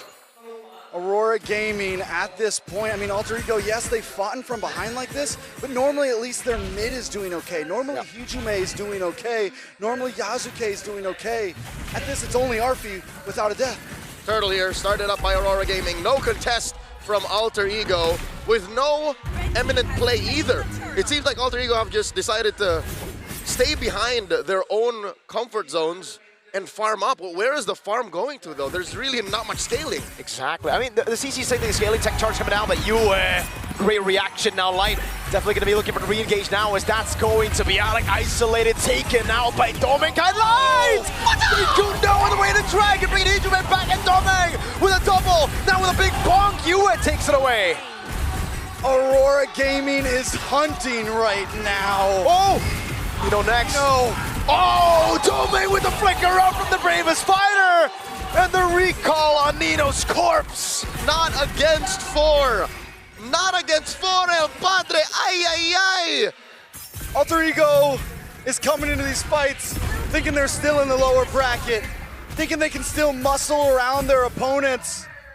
But Aurora Gaming was ready for this. They've been watching, they've been waiting for this. I've been saying this since yesterday, and it was good when Alter Ego only knew one speed, but now they're on the back foot. They're cornering Edward. No way he gets away from this, right? That's an all-in, and RP picks up a kill, so finally Alter Ego, they get a kill after what, 3 minutes? I mean, Light's playing out of his mind right now as well. He always shows up in the nick of time, and he didn't even use his Way of the Dragon on Alec earlier. He gets a kill on Alec, then flicks in and finds Hijume. I mean, Aurora Gaming, it's tough right now for Alter Ego. Tough is an understatement, especially when you're down 2 games with nothing when it comes to gameplay or even a comeback. All that Alter Ego have scored all series long are little kills, small trades. Some of them they won in the first 2 games, but here, again, all they got was a kill on Edward down bottom and a Light. Trying to get Arfi here, he's gone! Final slash, Edward takes him down. RWM with no one to follow it up. Now Light is just gonna go in. Try to bait out the flicker from Hijume, but they've already gotten the turtle on top of that. Here's the kicker for Aurora Gaming as well, is they still have Doming Kite with a Sky Piercer at 3-0-1. Who, even if Alter Ego score, gets a steal, but he gets kicked back into Doming Kite. Now final slash from Edward! Hijume low, it's an all into the backline as Nino gets caught offensive at all, tries to deal some damage again, a big bonk that doesn't land, but Demon Kite still gets to kill. Doming will try his best to get another. One by one, they all fall under the boot of Demon Kite right now. Bonk after bonk. He's a tanky boy, but he's still 4-0-5. It's been a hot minute since Demon Kite tasted victory. He's gone around the world, played in Malaysia, came back to the Philippines, and now here in Jakarta. Just mere moments away from match point. Again, 2-0, and no clear signs of life from Alter Ego. A quick look once again at that sequence. An Aurora Alpha strike, no signs of doubt. Even underneath that tier 2 in mid, they were just counting ults, counting battle spells. Halfway through that fight, there was nothing left for Alter Ego. And Edward is searching for an FMVP at this point. The guy has made play after play from game 1 to game 2 to game 3. And look at range, Doming hurts so much. And he's finding his own teammate for it, because Light is doing pretty good himself. Taking a look at the items. Like I said, we just got a Malefic Gun in for Kite. A 1.4K goal. I mean, everyone's got 1,000 plus gold lead at this time. There's really not much to talk about. Aurora Gaming has multiple, I mean, everyone's an item up at this point. And who I feel it stings the most for is Yasuke. Yes. This is his signature pick. He almost single-handedly made Leomord a threat in the knockout stage. I was laughing at Leomord in the Swiss, but looking at the stats, oh, Yasuke, how has he proven me wrong? But now against the Fredrin, who he's down almost 2,000 gold off of, can't even dive in when he hits that Phantom Steed. He's at about the same stat base as the Fredrin, and that's a no-go. You're not gonna get anywhere with that. So here's the thing, right? Because Alter Ego Esports, we thought the meta was getting set down in the lower bracket. We thought what we were watching was the answer to everything. Aurora Gaming isn't even changing much of their gameplay strategy, changing much of their picks. They are the meta at this point. Whatever they want, their composition is winning out. And we seem to be circling back in M3, Singapore. The world saw how you could play MLBB in a different way. The Ubistrat was debuted by Blacklist International. Now Aurora Gaming are throwing back to that. A free lord coming from them, spawning in about 25 seconds. And who better to lead that Ube strat than Edward and your EXP laner, someone who was part of the creation, who was there for that moment. Alter Ego Esports. We are watching Arfi try to make it to the top, once again putting band-aids on flesh wounds. Uh-oh. Yeah, he's gonna go for the clear now. But also Yue, the guy there before the combo, before the trio completely left. He was part of that roster too, and now, oh, Edward just flickers out once! Nidoso goes for the Brave Spider. The 1v1 will not happen. Edward's gonna try to cancel out the recalls. RP just gonna go for the turret up top, and they're still cutting the waves at the base. He's gonna be targeted out by Aurora. But there's a Lord at your base right now. And Alec is all alone. They're trying to get back. RP is already there. Yasuke doesn't have the steed. Lord already at the base right now. As Alex to be caught on the Juju. No! Dominkai got them down! And it's Yue to throw him back! The base wide open! Aurora Gaming Philippines are a game away from cementing themselves in history! Your jaw dropped, I saw that. In awe and in silence, the seemingly unstoppable Alter Ego cannot score against Aurora. And Aurora have barely lifted a finger. They played the same game 3 games into this series. How? We saw 3 different faces in game 1, 2 to 3, and none of those faces were enough to even get a win, a single win. All the turtles have gone to Aurora. It's perfect from Aurora. And for Alter Ego, what's next? We already teased at the idea. What if they lose here with the fighter goal? What if they lose here with the Leomord, with the Chusin on Hijime? These are all the comforts that we've come to know from Alter Ego, aside from obviously the Freya that is banned out. Something's gotta give. There's gotta be something else left in the playbook of Coach Zephyr and Coach Styx to change the tides of battle, to give Alter Ego a second wind, because there's no turning back. You know, I love the look of Edward on stage. He's just dazed out. It's like he's talking to himself saying, is this it? Let's throw it back to our panel as they break down the game.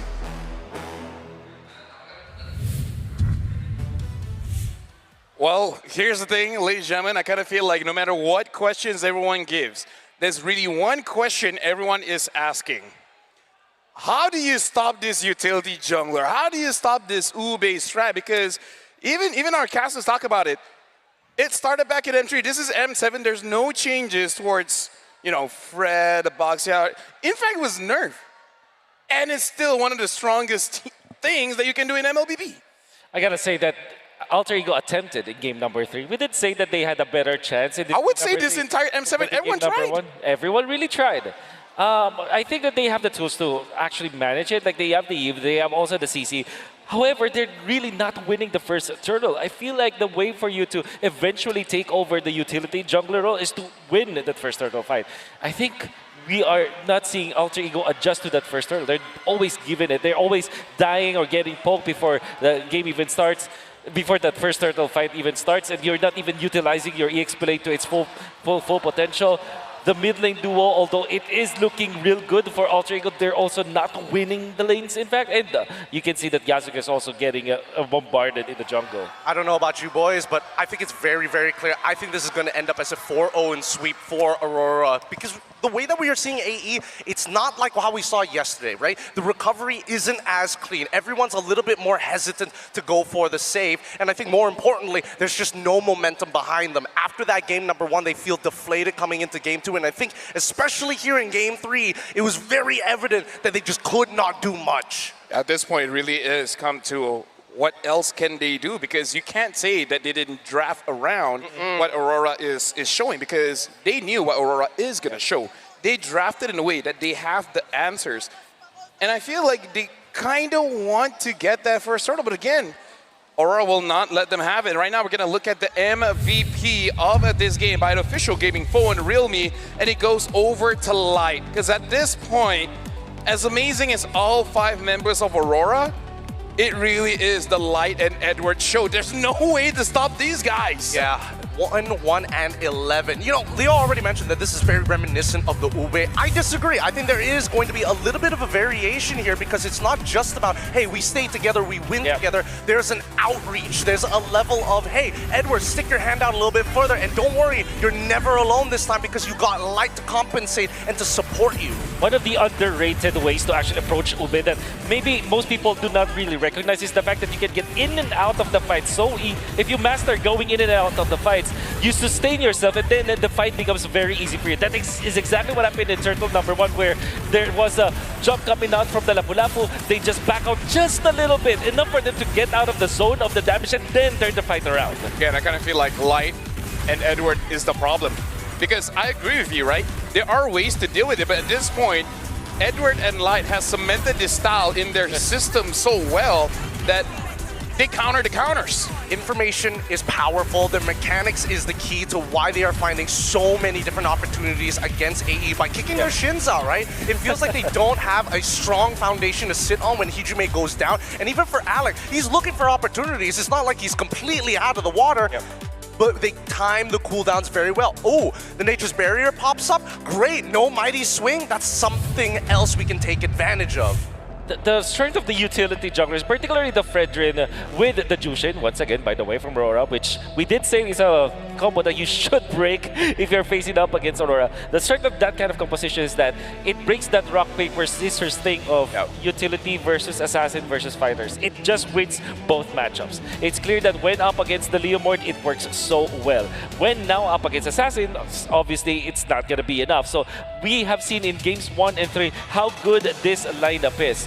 Now, we turn the question back to Alter Ego. Alter Ego has won when teams don't ban the Freya against them. Yeah. And they now be not prideful enough to actually ban or break Fredrin and Jushin. It's very difficult because Aurora, they always draft in a way where it's crowd control overload, and whatever you think they lack in damage, they just win by momentum as well as gold. Like, we can use 5 tanks, but if we're 5,000 to 6,000 ahead in gold, we're still gonna hurt you.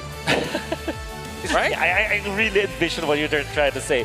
And that's very true. And where does that start? Where does the lead actually build up? I hate to sound like a broken record. The first turtle fight. Yeah. You really have to put priority that Alter Ego needs to review what they have been doing in the past 3 games. Make sure that they are all aligned. Let's not do sour lanes. Let's not try to go for over 50-50s kind of risks. Then just focus on that first turtle fight, win it, and then maybe you have a shot at the mid-game. And this is why I think that AE is probably going to drop the following game, because again, it's the lack of experience and more so being on a high, I would say the pinnacle here at MLBB. It's a lot of pressure. It's so much pressure. And I think, especially when you're playing on home ground, that's another level that you're going to have to think about. Every missed execution is just another moment somebody's going to clip it and say, hey, this is the downfall. I mean, here's the thing. This is match point for Aurora. And it's a good thing, you know, looking at our show flow, we're going to have a bit of an extended break for Alter Ego as well as Aurora, of course. So hopefully by that time, Interesting. the players as well as the coach have to discuss amongst each other, be like, this is potentially the last hurrah. We can't let it go down 4-0 because, again, the whole world is watching, specifically here in Indonesia. They just got to lock it. They just got to win the first hurdle and then move on from there. That's a first step. That's a difficult first step, but a first step nonetheless.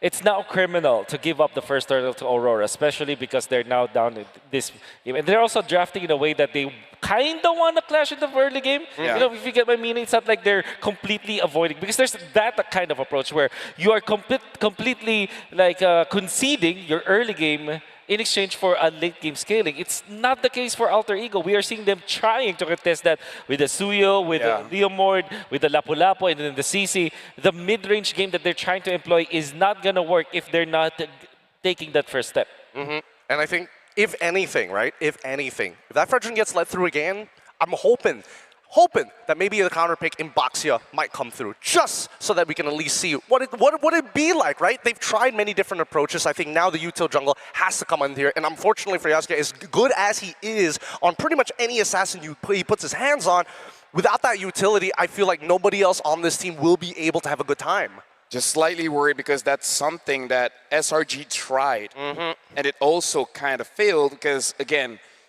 the picks are good, but it's not just the jungler. The entire team kind of has to adjust, and this is where the question of identity really lies, right? Where Aurora basically has an impenetrable identity. You can't force them away from what they know best. There's always other options like, oh, you don't give us this, we have that. You don't give us this, we have that. So right now we're looking at the camp of Aurora, and they're very calm. They're making sure that they're not overly excited because, again, the game is not over just yet. The job's not done, basically. This is a 3-0 lead that they have built up, but it doesn't mean that this is not losable, right? They can actually... they don't want to choke. Yeah, essentially. I was kind of tiptoeing around that word, but yeah, they don't want to choke. I don't know how to tiptoe, but I do know that we will be heading over to the stage with our lovely hosts, because there's a lucky draw, maybe some kind of show happening on. So let's actually throw it over to the stage with the hosts. As long as everything goes well, throw it over. Aurora Gaming from the Philippines are just one game away of winning it all. But of course, the surprises does not stop there. That's right, Eterna, because now we will determine the M7 Lucky Draw winners. Absolutely. Since this is a special occasion, it is the grand finals after all. We will be announcing 5 lucky winners from the M7 Lucky Draw that will win a total of 50,000 diamonds. Bring out your phone, guys, and check your codes, because you just might win 50,000 diamonds. So I hope you guys are ready. Bring out your phones, check your codes, because the first code is 696IL2. Again, that's 696IL2. Congratulations to our M7 Lucky Draw winners of 50,000 diamonds. Wow, 50,000 diamonds, but don't you guys worry, because we do still have some codes ahead of us, because the second lucky draw code is 7WQW7V. Let me repeat. 7WQW7V. All right. The next one, are we ready? All right. The third winning lucky draw code is C4SCIS. C4SCIS. You just won 50,000 diamonds. Okay. We have the last one. Okay. The last one is 13A75B. Let me repeat. 13A75B. Again, to remind everyone, the prize will send to you within 7 days. All right, so don't forget, ladies and gentlemen, that in the future, we will be having the lucky draw. So don't forget to log in every day for the next 7 days to make sure you get it. Is this another code that we're having? I think Is so. this our 6th code? No, 5th. 5th code? Yes, I think. Okay, so the last one. Yes. All right, so the last code is Z6V4Z1. Again, Z6 V4Z1. It's okay. It's a tongue twister. It's a tongue twister. So you guys make sure, rewind on your phones. Make sure that you got the codes right. Yes. So that is the fifth winner of 50,000 diamonds. All right. So with that, ladies and gentlemen, once again, don't forget to log into MLBB. Check it out. Don't miss it, all right? Because, of course, MLBB, M7 this time around, they are not done with their surprises. But before we announce our next surprise, we want to test the energy level of the arena. Are you ready, Glenn? Of course. All right. Tennis Indoor Senayan, we want to hear your energy level. So, M7, mana suaranya? I think we could do that again. Of course. I think we can do that again. Let's try one more time. Kita coba satu kali lagi. M7, mana suaranya? That's better. I like that. I like that energy. Because keep that energy up, ladies and gentlemen, because now it is time, Glenn, for us to throw it over to the mid-game show. So with that, let's head over.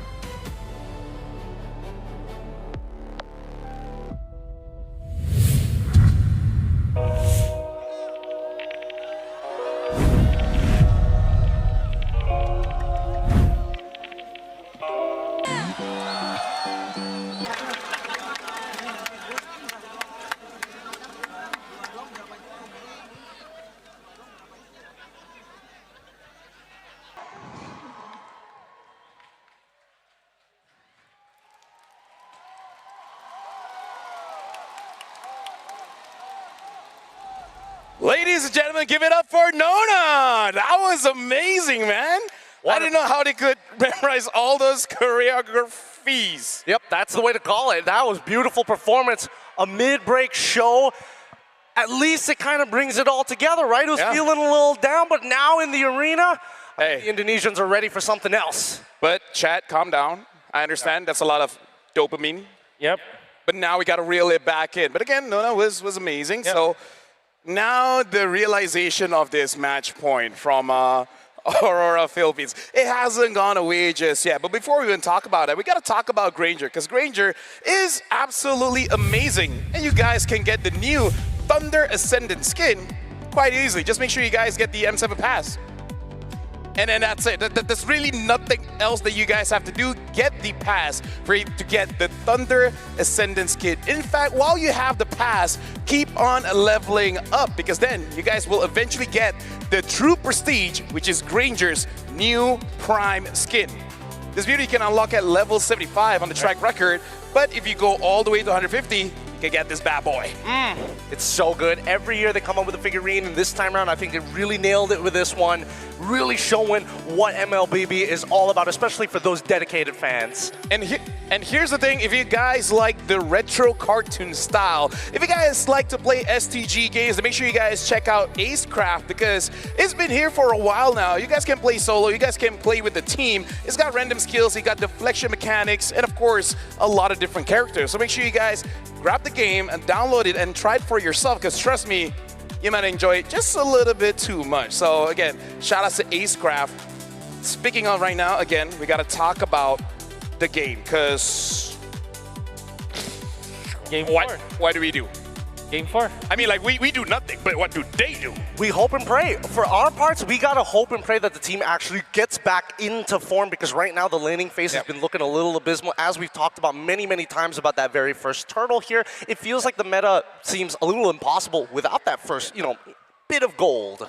Our first step is definitely the first turtle, but the first step is the draft. And I kind of looked at the previous drafts, and I kind of felt like maybe one of the ways for them to eventually equalize when it comes to the laning stage in the first turtle is to start with taking away the Jushin as was the Fredrin combo. That is definitely one thing that they could actually go for. And I kind of thought like maybe there is a condition for Aurora on when they will eventually pick up the Fredrin. Maybe they're just allergic to that Claude. Maybe if the Claude is banned out, which typically is going to be the choice here for themselves, they actually ban the Claude if they don't have access to Freya or something, or even the Leomord. So maybe what Alter Ego can do is take the Claude and then break that even Jushin. Jushin and Fredrin. Yeah, there you go. Yeah, honestly, like, I feel like it's kind of like the Leon Freya. You got to take it away, one or the other. And yeah, I kind of feel like it's better just to take the Jushin away. But with that being said, Yue has been performing out of his mind. Like, Demon Kite is great, but I feel like the team is making him have such a good time. I mean, I feel like Demon Kai has one of their, I wouldn't say the easiest job because he still has to be like mechanically aware of who uses abilities and who needs to be disrupted in the middle of those fights. And you can't take that away from Demon Kai. He is good on that Fredrin for this particular reason and why he leans more into Fredrin than he does into Baxia. However, Light alongside with Edward have been making super plays time after time after time after time. And the consistency of Yue and Domen Kai really is coming up to uplift the team. There was one part though during the break when we were talking, me and Guido were talking, and just like Edward as well as Light, they you really feel that they really wanted to win in this series. They have been performing unlike any time that they have performed before. I'm sure that they have highs like this before, but them together on point, not making any mistakes, just being so good of a teammate for their carries. They're just amplifying Aurora so much that it looks, I mean, you could say that Demon Kite as well as Domin Kite's life were easy just because of what Edward and Light were able to do, you know? And you know that Edward in particular wants to perform. Every time after the game, what is he doing? He's holding on both hands to that secret lab chair. He's holding himself back. He's trying not to explode full of emotion because, again, it's high stakes. If you overheat, that could be the beginning of the end. Yeah, we keep talking about this is the last chance for Indonesia because this is the people's champ. Right? At this point, all the support from all over the world, not even from just Indonesia, I believe other regions as well is looking at Alter Ego and be like, we love your story. We want to see what more you can really do. But again, going up against Aurora Philippines, where they really have understood what they want to do, what they want to play, is really putting Alter Ego at a very tough spot. And Wolf, you yourself as an analyst have brought out different suggestions on what they can do. You know, separate the combo as well as try your very best to win that first turtle. And I believe that maybe you got to go for an early rotation of making sure that Nino has a good time going up against Edward and then try to snowball that momentum because we've seen how AE plays when they do get that early momentum. So it's kind of like get back your identity of I just want to kill people somehow. And that's crazy because in-game. In-game. I had a chat with Kid Bomba, one of the best explainers to have ever played the game. Such a great personality. I had a podcast with him. He said that essentially laning has been less of a, it's actually the least important factor of being an explainer right now. Draft is more important and your contribution to the team fight's better. So maybe Nino might have focused too much on the laning stage that he thought like, oh, maybe I cannot do it anymore during the team fights. I think that they should refocus on the team fights instead. Yeah, here we can see how difficult of a game it was for Yasuke because only dealing 12,000 damage on that Leomore in comparison to Demon Kai with almost 20,000. And again, not to say that Yasuke is bad on Leomore. We know that Yasuke is amazing on that Leomore, but this does show how basically Aurora Philippines made it so difficult for Yasuke to play the game. Yeah, I mean, just look at the way that they're looking at the previous game recaps, right? We're going through them one by one, and the people who take the most amount of punishment always leans back to Yasuke and Hijime. If these two are not doing well, or at least one or the other, if you get both, it's a guaranteed win. If it's one or the other, maybe there's a chance for Arfi and even Nino to sneak back in.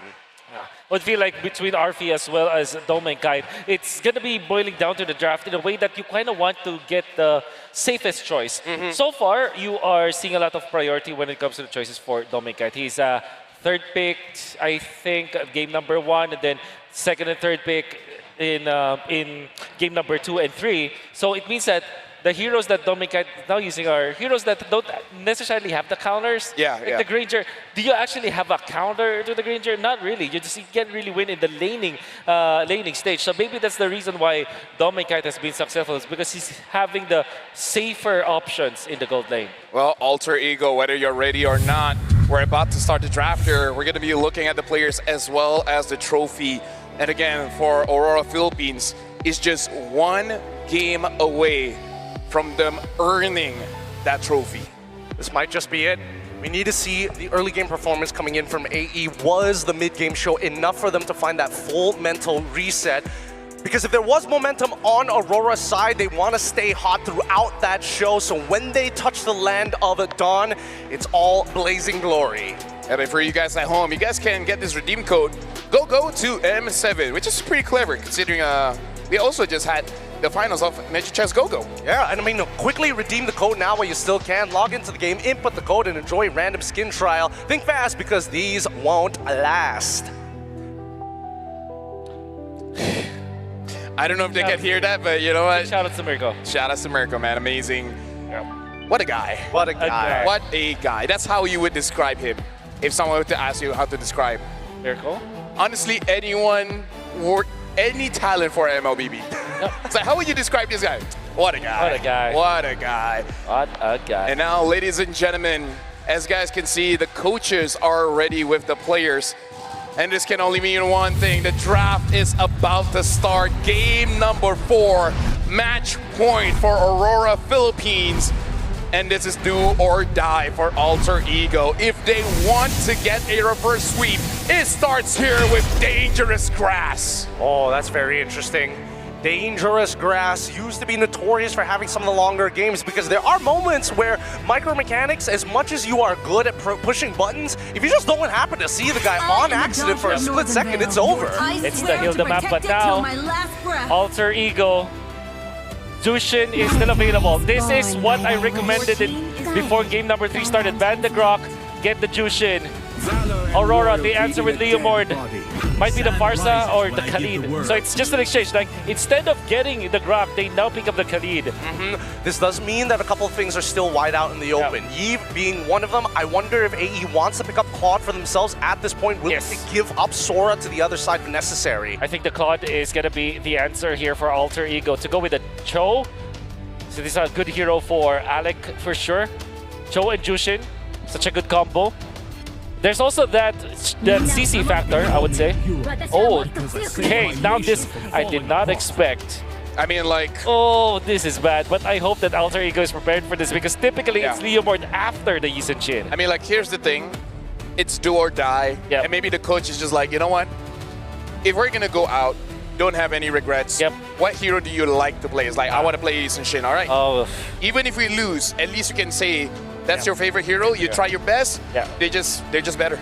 I think now the Farsa is incoming for Aurora, but there is also that Harith that is tricky because it's great. It's kind of good against the Kalea because you do have the Purify, and after the Purify, you're just like you don't really have control of the Harith anymore. And Aurora really likes that hero. If not, they can just go back to the Granger. But yeah, it is indeed the Harith. Yep. Comfort picks. It already feels like AE is playing Days of Future Past here. Professor X itself. I mean, what can you do, really? Like, as much as I want to say that there is a perfect line in the draft, that's just not the case here in the Grand Final. Absolutely not. And I think the performance of the players takes priority and takes precedent over it. Yeah. And now what Aurora will do, by the CC, maybe Esmeralda, obviously. And a very good choice, as it is great against Harith. Immediately, the Uranus, I think Alter Ego will ban out those tanky heroes in the EXP lane, just so that the Yi Sun-shin will have a good time. Yeah, but right now you were talking about how you got to win that first hurdle. That's right. The draft coming in from AE. I mean, it's not complete yet, but the options that they do have doesn't really look like they can contest that one. Like, maybe go for the opposite lane, trying to get a gank. Other than that, I'm not so sure if they can actually secure the first hurdle with this. It doesn't really inspire confidence just yet, but we could be wrong in the second phase, right? Because Master of the Basics is already taking his time on this second ban. Yes, there are still things that are hyper tanking and could slowly start peeling them off, but at the same time, is there any consideration of, hey, maybe get rid of the troll, maybe get rid of the bot, as we see the ban? Oh man. That code should have been red, should have been blue too. I know. But here's the thing, AE, they pick up the Yi Sun-shin. Does this mean that they will go for something like a Ruby Gold instead? Right? Ruby Gold is really good versus. Right? Basically, it's just like, you know what, Yasuke, it's all on you. The rest of us will sacrifice ourselves. That's right. So that you can actually farm this time and you can do damage. That's the main reason why they're banning the tanky heroes now, so that they will not have to look for a shred. And also, Yi Sun-shin kind of hates playing up against Uranus, Esmeralda. Maybe Alice is the next ban here for Alter Ego, so that Aurora will just go for a Lapu-Lapu or even a Yuzhong, in fact. If necessary, we'll see whether or not, but it's going to be Farsa ban here. I have a feeling that Alter Ego wants to pick up the Yuzhong for themselves. That means that Aurora must, if they're not scared about that, they can just go for the Lapu-Lapu and then last pick the Valentina. Yes. They also have the Eve. I feel like it's much better to just get Lapu-Lapu or Yuzhong now for Aurora because now they open up a lot for Yue. At the same time though, Eve is looking good for Yue as well as the Kimi. So honestly, the first 3 picks coming up from Aurora makes them so flexible in the draft right now that they can just choose, just pick their poison. I think they could go Sora once again, right? I think Sora would be the more flexible option looking for different types of engages. No! Wow! That is their Jushin counter, apparently. I mean, their Yisenchin answer. This also kind of set up if they want to go for an Arlet again, because it can actually, you know, it's basically stun everyone. So I think they just want to keep the option there. Yeah, so they go Granger, and I believe that they would want to go. They will not go for Ruby anymore. This is very risky of picking up the Granger here. They have to take the Sora. Yeah. They have to pick it, but then again, the Valentina for Aurora they're not tanky. That's part of the problem as well, right? You have a Kalia, you have a Jushin, a lot of crowd control here. And then they might be locked into the Phobias, which is gonna be bad. But or Charizla. Hopefully they're not tempted to that. I think the best choice is the Sora or Alice for Alter Ego. Both seem pretty good to me. I think that Alice in particular, I'm leaning more towards. I think it's over, boys. This is a rough one. A very rough one. Aurora, however, will not Sora. I think they will just go for a CC. Oh no, a CC would be. Hopefully, what we're saying is just Cast a Curse. Give something to AE to win this one, because at this point, you need some mystic help to make sure that they're You need a lot of luck. You need a lot of luck. They need a to be lot hokey. of luck. You need to make sure that, for whatever reason, the Zetyan ultimate into the Raging Sandstorm will whiff. Which I feel like it's not gonna happen. It's so difficult. If they have 5 Golden Cats in their room, they are going to need 15 to compensate. I mean, here's the thing again, Alter Ego, they want to go out with a bang. They want to get their very best heroes that they enjoy playing. Ladies and gentlemen, match point for Aurora, Philippines. This win will make them the champions of the M7 World Championship. And with that, we're throwing it over into the Land of Dawn with Mirko, Trex, and Leo. One game away from denying all the allegations. One game away from silencing all the haters. One game away from scoring and putting a mark on this series. El Familia have all of their fans, the Alter Champs, shouting, hoping that hockey kicks in now. Hope is a fickle thing, though. Alter Ego Esports need to be able to pull this off with their own determination and skill at this point, and Aurora Gaming has just been so strong, have just been so clean from draft to execution. It's now or never. They've been lucky all throughout, has been the joke, but now they actually need a bit more luck. But they also need to fix everything. Have they fixed? Have they done enough in the draft? Because Wolf said it's over. Here's what's scary. For the first time in this 4-game series so far, Aurora Gaming actually have a favorable draft index. The numbers favor even them. Even the game's algorithm can tell that their draft performs much better. And it's such a safe choice, or I mean, it could be safe, could be aggressive, but knowing how they've been playing on the back foot, it really looks like this pull yourself together is more defensive. You can already see it here, Ijume having to use it right as I say it. And this is so un-Alter Ego. They're not used to playing this way. I mean, to Hijume's defense, though, he loves that pull itself together. I mean, he uses it on a lot of heroes, and we've seen him use it on this Jushin throughout this series so far. Up in the top side, Arfi, is he finally going to have a time to shine on this Granger? I wonder if he's going to go for an early Sky Piercer once again, or just take the normal build route. In addition to possibly Yasuke and Hijume in mid and in the jungle, Aurora Gaming might have countered and cornered Arfi into playing marksman, which, again, he's okay with, he's good at, but against Dominkite, he struggles with. You know, jumping on to Edward and pursuit constantly now onto a River Spider, already used up by Edward.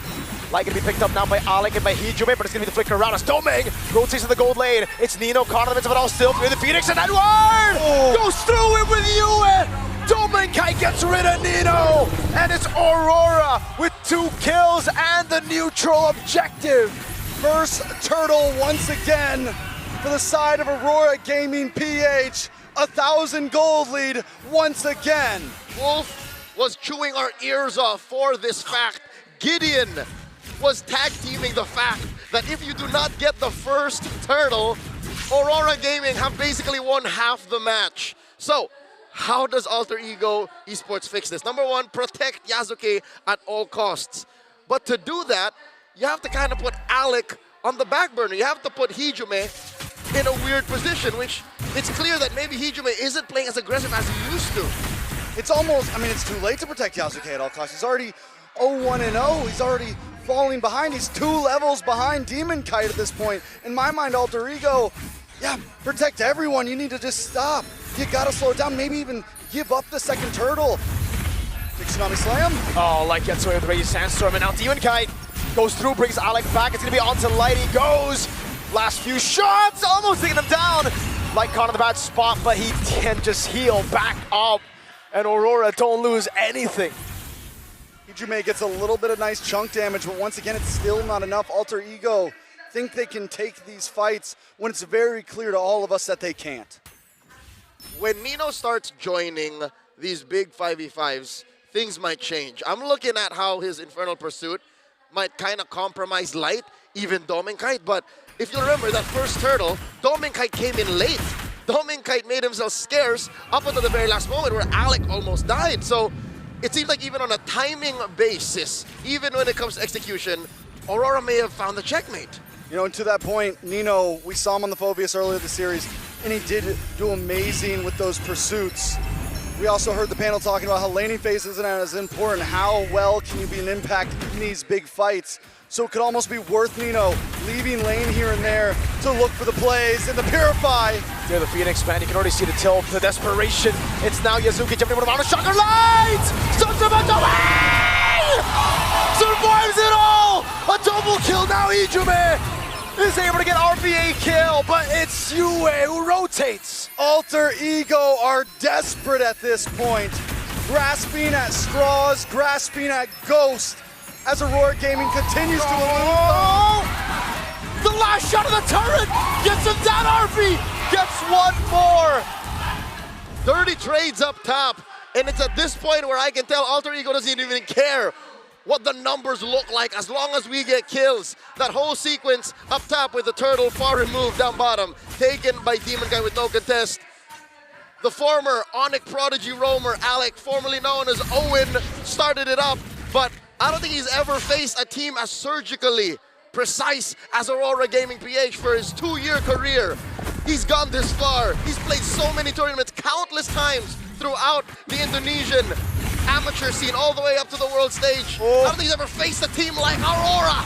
Raging Sandstorm and even a flicker out from Edward. But RP gets away with a flicker, but again, I think it's worth it to trade flicker for flicker if you're on a Lapu versus a Granger. Very true. Luckily, Arfi did get 2 of those kills down there. The only 2 kills on the board did go into his hand.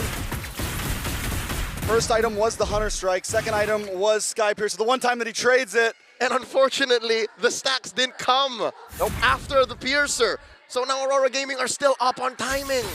It's very unfortunate at this point. Luck is not on their side. The past 2 games, he's built Sky Piercer first, gotten no kills. This time he gets 2 kills and decides to build it second.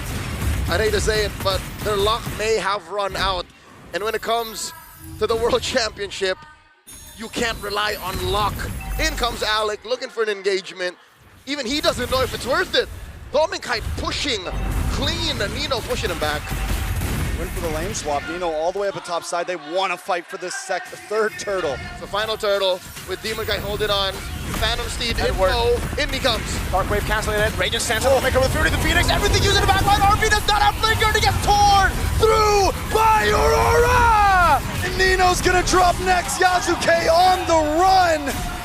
That's what you call an Aurora avalanche. A force of nature plowing through El Familia. 4,000 gold up. 7.5 minutes in. Alter Ego can't catch a break. Yasuke, he's down 1,000 gold. Alter Ego just walking into a brick wall, walking into the avalanche right now, thinking they can man it. Even at that last play, they go for the turtle. They feel like this is a do or die situation when maybe it really wasn't.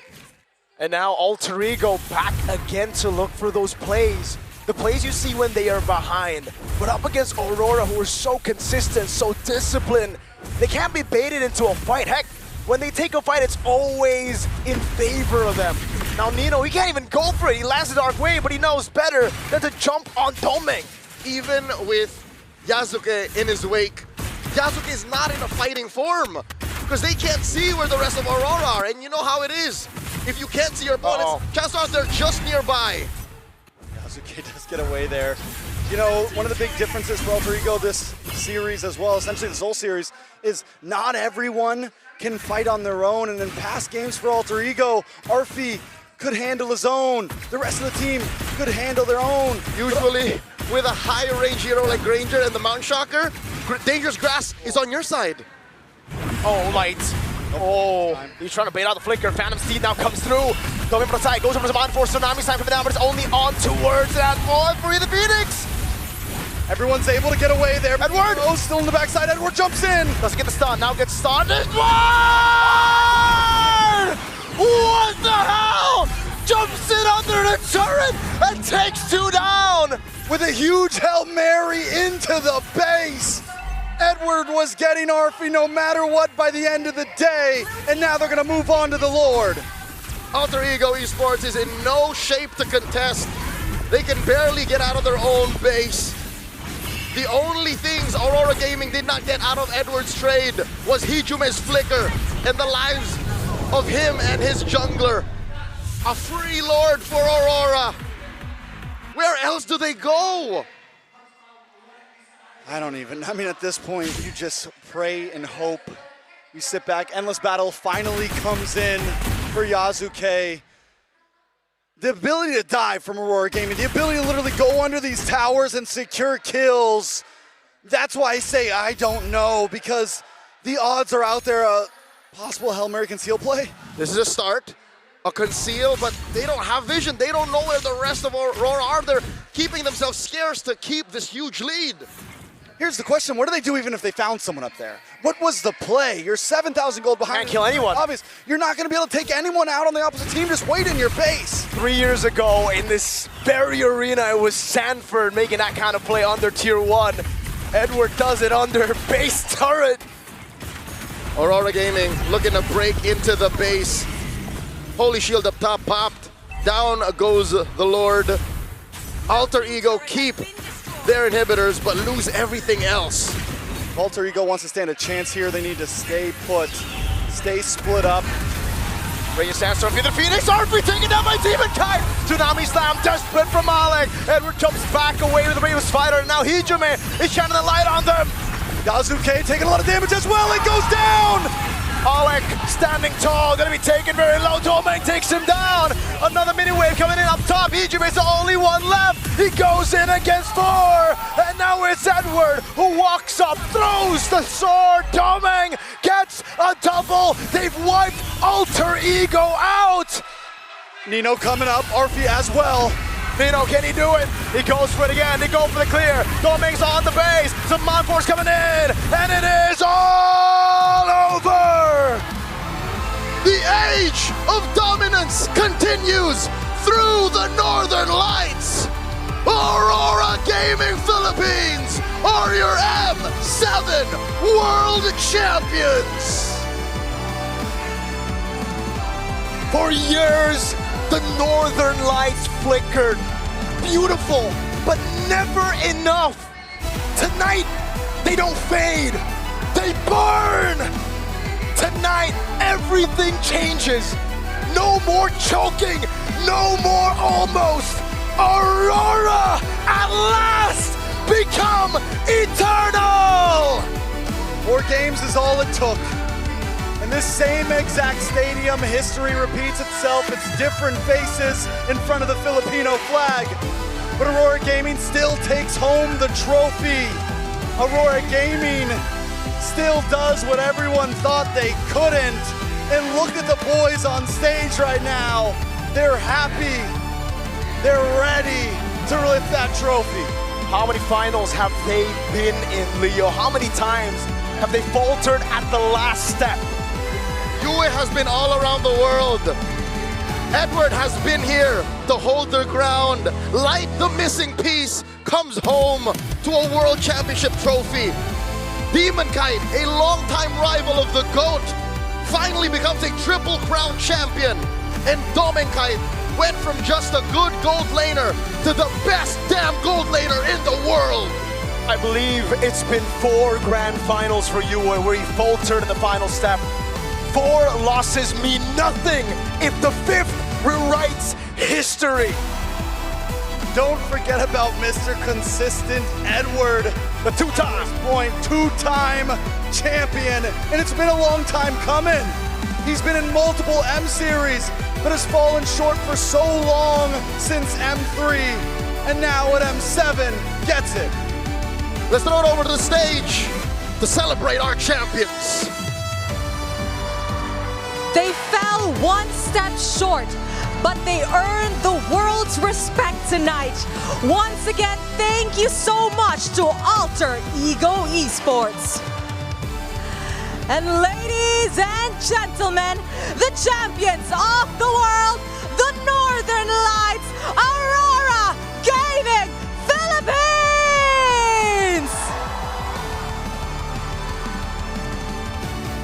From last year's setbacks, the Auroras return to the world stage with lights shining brighter than ever.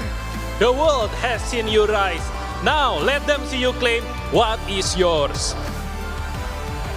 Boys, Aurora Gaming Philippines, you may lift your trophy in a count of 3. Gather around the trophy. In 3, 2, 1. Congratulations, Aurora Gaming Philippines!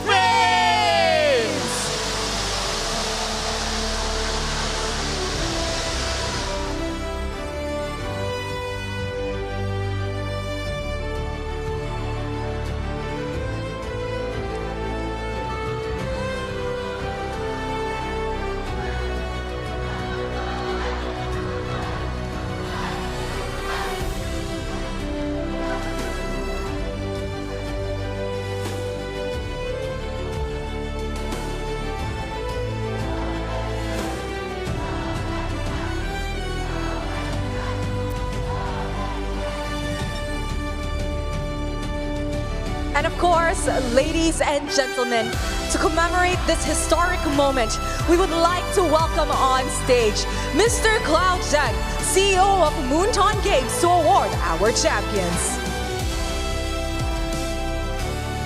This title belongs to every player, every coach, every voice behind the scenes. This moment makes every sacrifice worth it.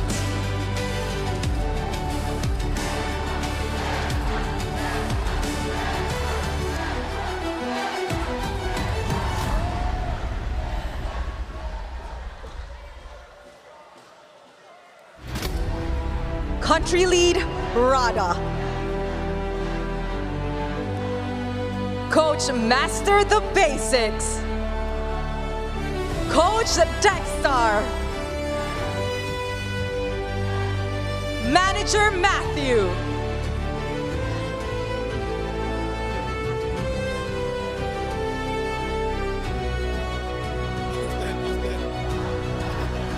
Edward in EXP.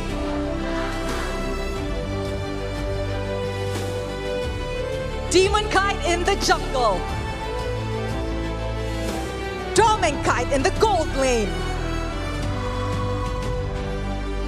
Light as a roamer. And Yue in the mid lane.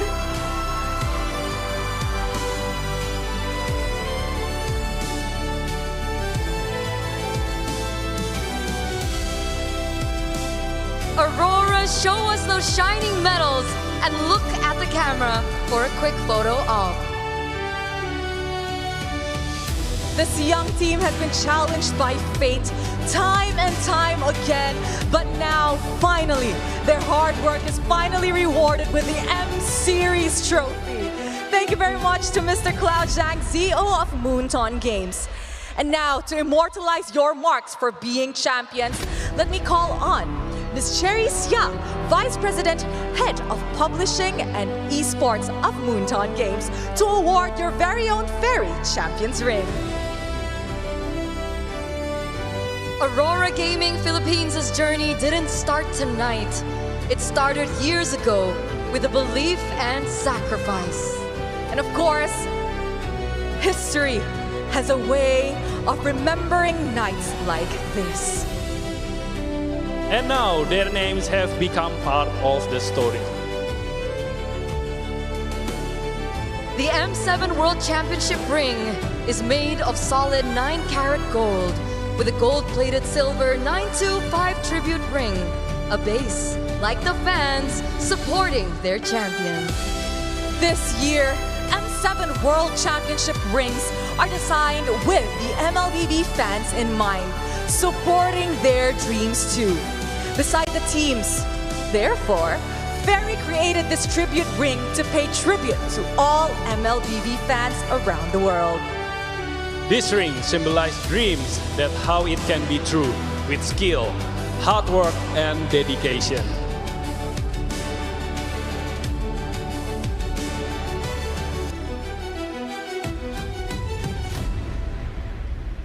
Hey, Trina, don't you think the rings are so nice? I wish we got one too. I guess we gotta prep for M8. Ooh, that's a very interesting one.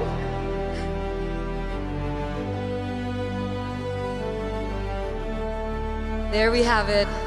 It looks like the rings are all placed on the entirety of Aurora Gaming Philippines. So, please look at the cameras and flex those ring, boys.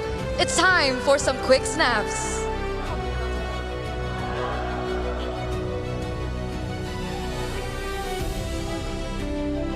Thank you, Ms. Cherry Xia, Vice President, Head of Publishing and Esports, Moonton Games. Now, to present the check, let us welcome Dr. Benone Yesaya Lauhena Pesi, Deputy 2 Executive Chairman of PBSI.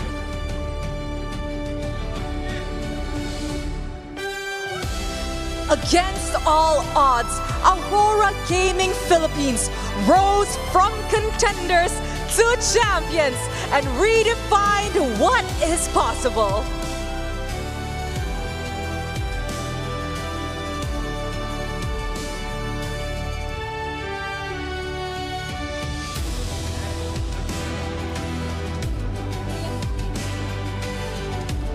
For the 6th straight time, a Filipino team is on top of the MLBB scene. Defended the title they roared before this match, and now they did.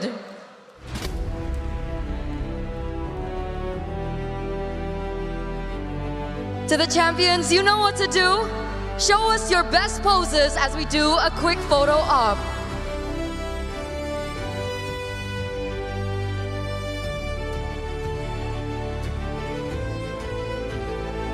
Thank you very much to Dr. Benone Yesaya Lauhena Pesi, Deputy 2 Executive Chairman of PBSI.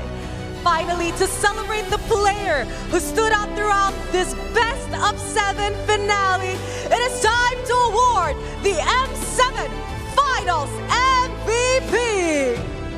May we please call on stage Lam Si Chai, Head of Global Brand Communication from Realme, to present the award.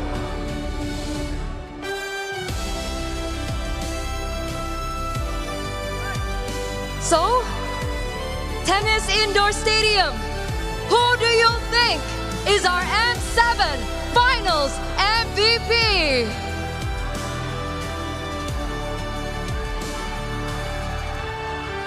And the M7 Finals MVP is...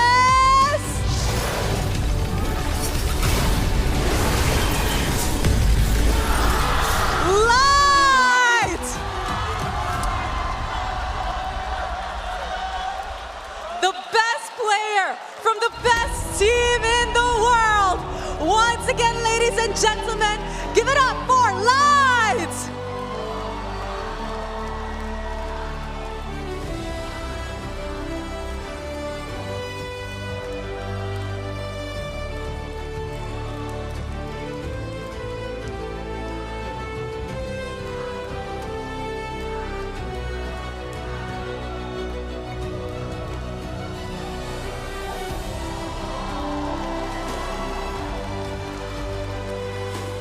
Tennis Indoor Stadium Senayan is frantic as they celebrate Light as the finals MVP.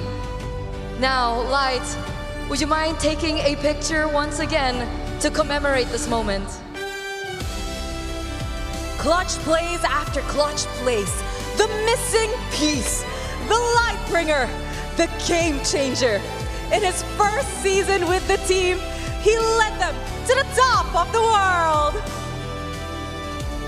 And of course, thank you very much to Ms. Lancy Chai, Head of Global Brand Communication from Realme. And now, ladies and gentlemen, it is time to hear it from our finals MVP.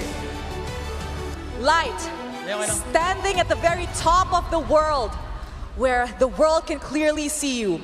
What does this finals MVP mean to you after everything that your team has been through? It means a lot to me because all I have these past few days, only I can rest is when I get sleep. But when I'm awake, I'm doing all my best, reviewing all the enemy's game. And finally, I get the championship with these guys. They deserve it. We deserve it, all the hard work.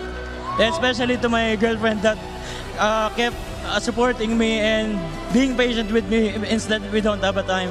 He still pushed me to do my best. Wow.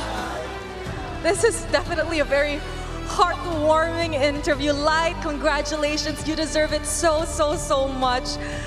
But Light, this victory puts you among the players with a complete trophy cabinet. MPL Philippines back in Season 9, MSC 2022, and now M7. What does this have to say about your legacy as a player?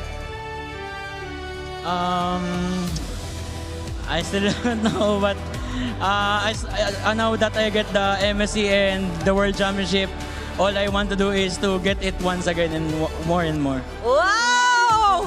Once was never enough. He wants to do it twice again. And of course, Demon Kite shares the same sentiment as Light, as you guys have been teammates before. How are you feeling right now? Sobrang saya lang po eh, kasi umiyak na si Dylan. Gusto ko na rin umiyak eh. Maraming salamat sa mga sumusuporta yun. Naglalaro lang talaga ako para sa team ko. Kumbaga, buong tiwala ako sa kanila lahat. Yun, thank you lang. He said he feels like he wants to cry after seeing Light cry. And of course, thank you to everybody who supported them in their journey. He's playing just for the sake of playing with him and his teammates, and he has full support and trust into them. That's wonderful. We're really seeing the emotions coming through from the players. And now to Yue. After 4 grand final appearances, you have finally secured your very own title, Yue. If you could talk to your former self right now, Yue, what would you say to your former self?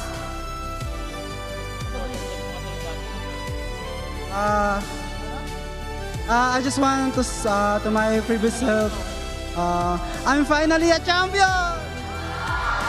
Finally a champion! A world champion at that! Edward, it was a bitter moment that last time you were in this stage with this redemption. That is take your second world title, sweeter. Sobrang saya po kasi wala rin nag-expect sa amin dito. And yun, na-full up namin ngayon. And yun. Sobrang saya. Kasi, ayun nga, ikalawang title na namin to and ikalawang title ko na to and walang nag-expect. He said that he's actually so happy to be here to get his second title because I'm pretty sure everybody knows a lot of people have doubted Aurora Gaming Philippines in their journey and nobody expected them to be at this position. He's just overwhelmed with joy right now. We can see it. We can see it. I think everyone is overwhelmed with joy. I think even the fans of the building are overwhelmed with joy. And of course, to Domenkite, rather. Hello, Domenkite. Hello. Throughout your journey, there have been doubts about what you could achieve. Now that you're finally a world champion here at M7, how do you want to be remembered?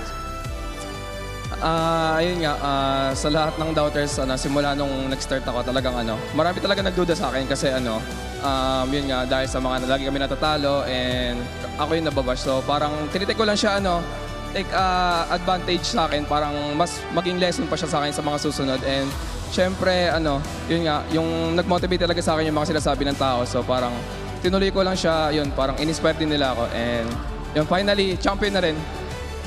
He said that in his journey, it's never easy. There were so many doubters, and doubters just kept doubting him every time they lost. They would all come for him and bash him. But what he did instead was he used that hate and transformed it into positive energy as a driving force. And now he can finally say he's a champion. Domenkite, paano mo gusto maalala ng mga tao? How do you want people to remember you? Alam mo ba? Di ko rin alam eh. Siguro, na lang. Wala. Kapag siguro, makikilala ka talaga kapag nag-champion ka eh. So parang inano ko lang talaga, pinursi ko yung goal ko na mag-champion yun. Kahit naman hindi nila ako kilalanin, basta nag-champion ako, okay na ako. And more champion siguro. He said that the only way for people to truly know you is to be a champion. But you know what? Even if people don't really want to know him, it doesn't matter. He's already a champion. And everyone is witness towards it. Yes, Eterna. And of course, Coach Master the basics. Championships are never won alone, Coach. Is there anyone you and the rest of the team would like to thank? First, gusto ko munang mag-thank you sa lahat ng players and sa coaching staff and management namin na binigay talaga lahat nila para makarating kami dito. And sa buong boss, sa lahat ng mga boss ng Aurora na nagtiwala sa amin, nagtiwala sa sistema binuo namin. Maraming salamat. And sa lahat ng fans na nandito and mga sumusuporta sa buong Pilipinas, maraming salamat guys. And yan, thank you din and shoutout sa wife ko and sa baby ko si Sky. He said he would like to thank everybody for trusting the process. His players, the management, the Aurora Gaming family, that they trusted the process after last year and what they could do for the team. And of course, he'd like to thank all the supporter, the family back home, just everybody for being a part of their journey. Ladies and gentlemen, there you have it. The world has seen Aurora's bright light. May we please invite you to take your trophy once more as you will proceed with the champion wall. Come near your trophy, boys. M7, are you ready? In 3, 2, 1. A round of applause once more for your M7 World Champion, Aurora Gaming Philippines!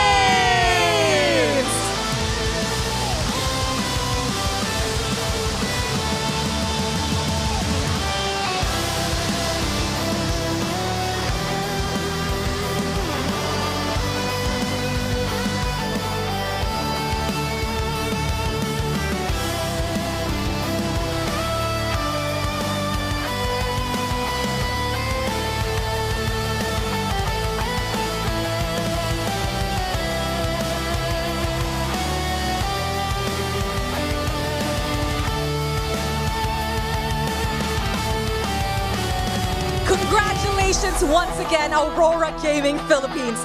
Now please take your trophy with you and commence your champion walk. Walk proud, boys. You have earned this moment. The world is yours.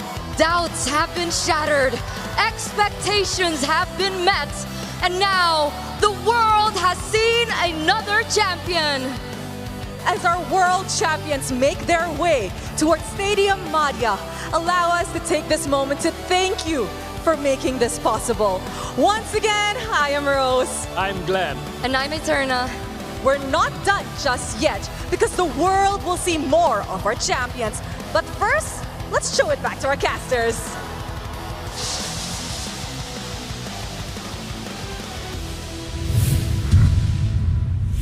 Thank you very much to our host, and of course, big congratulations to Aurora Gaming Philippines. And you can definitely see that Light is emotional with that win. Marco, I heard you were saying something. He was from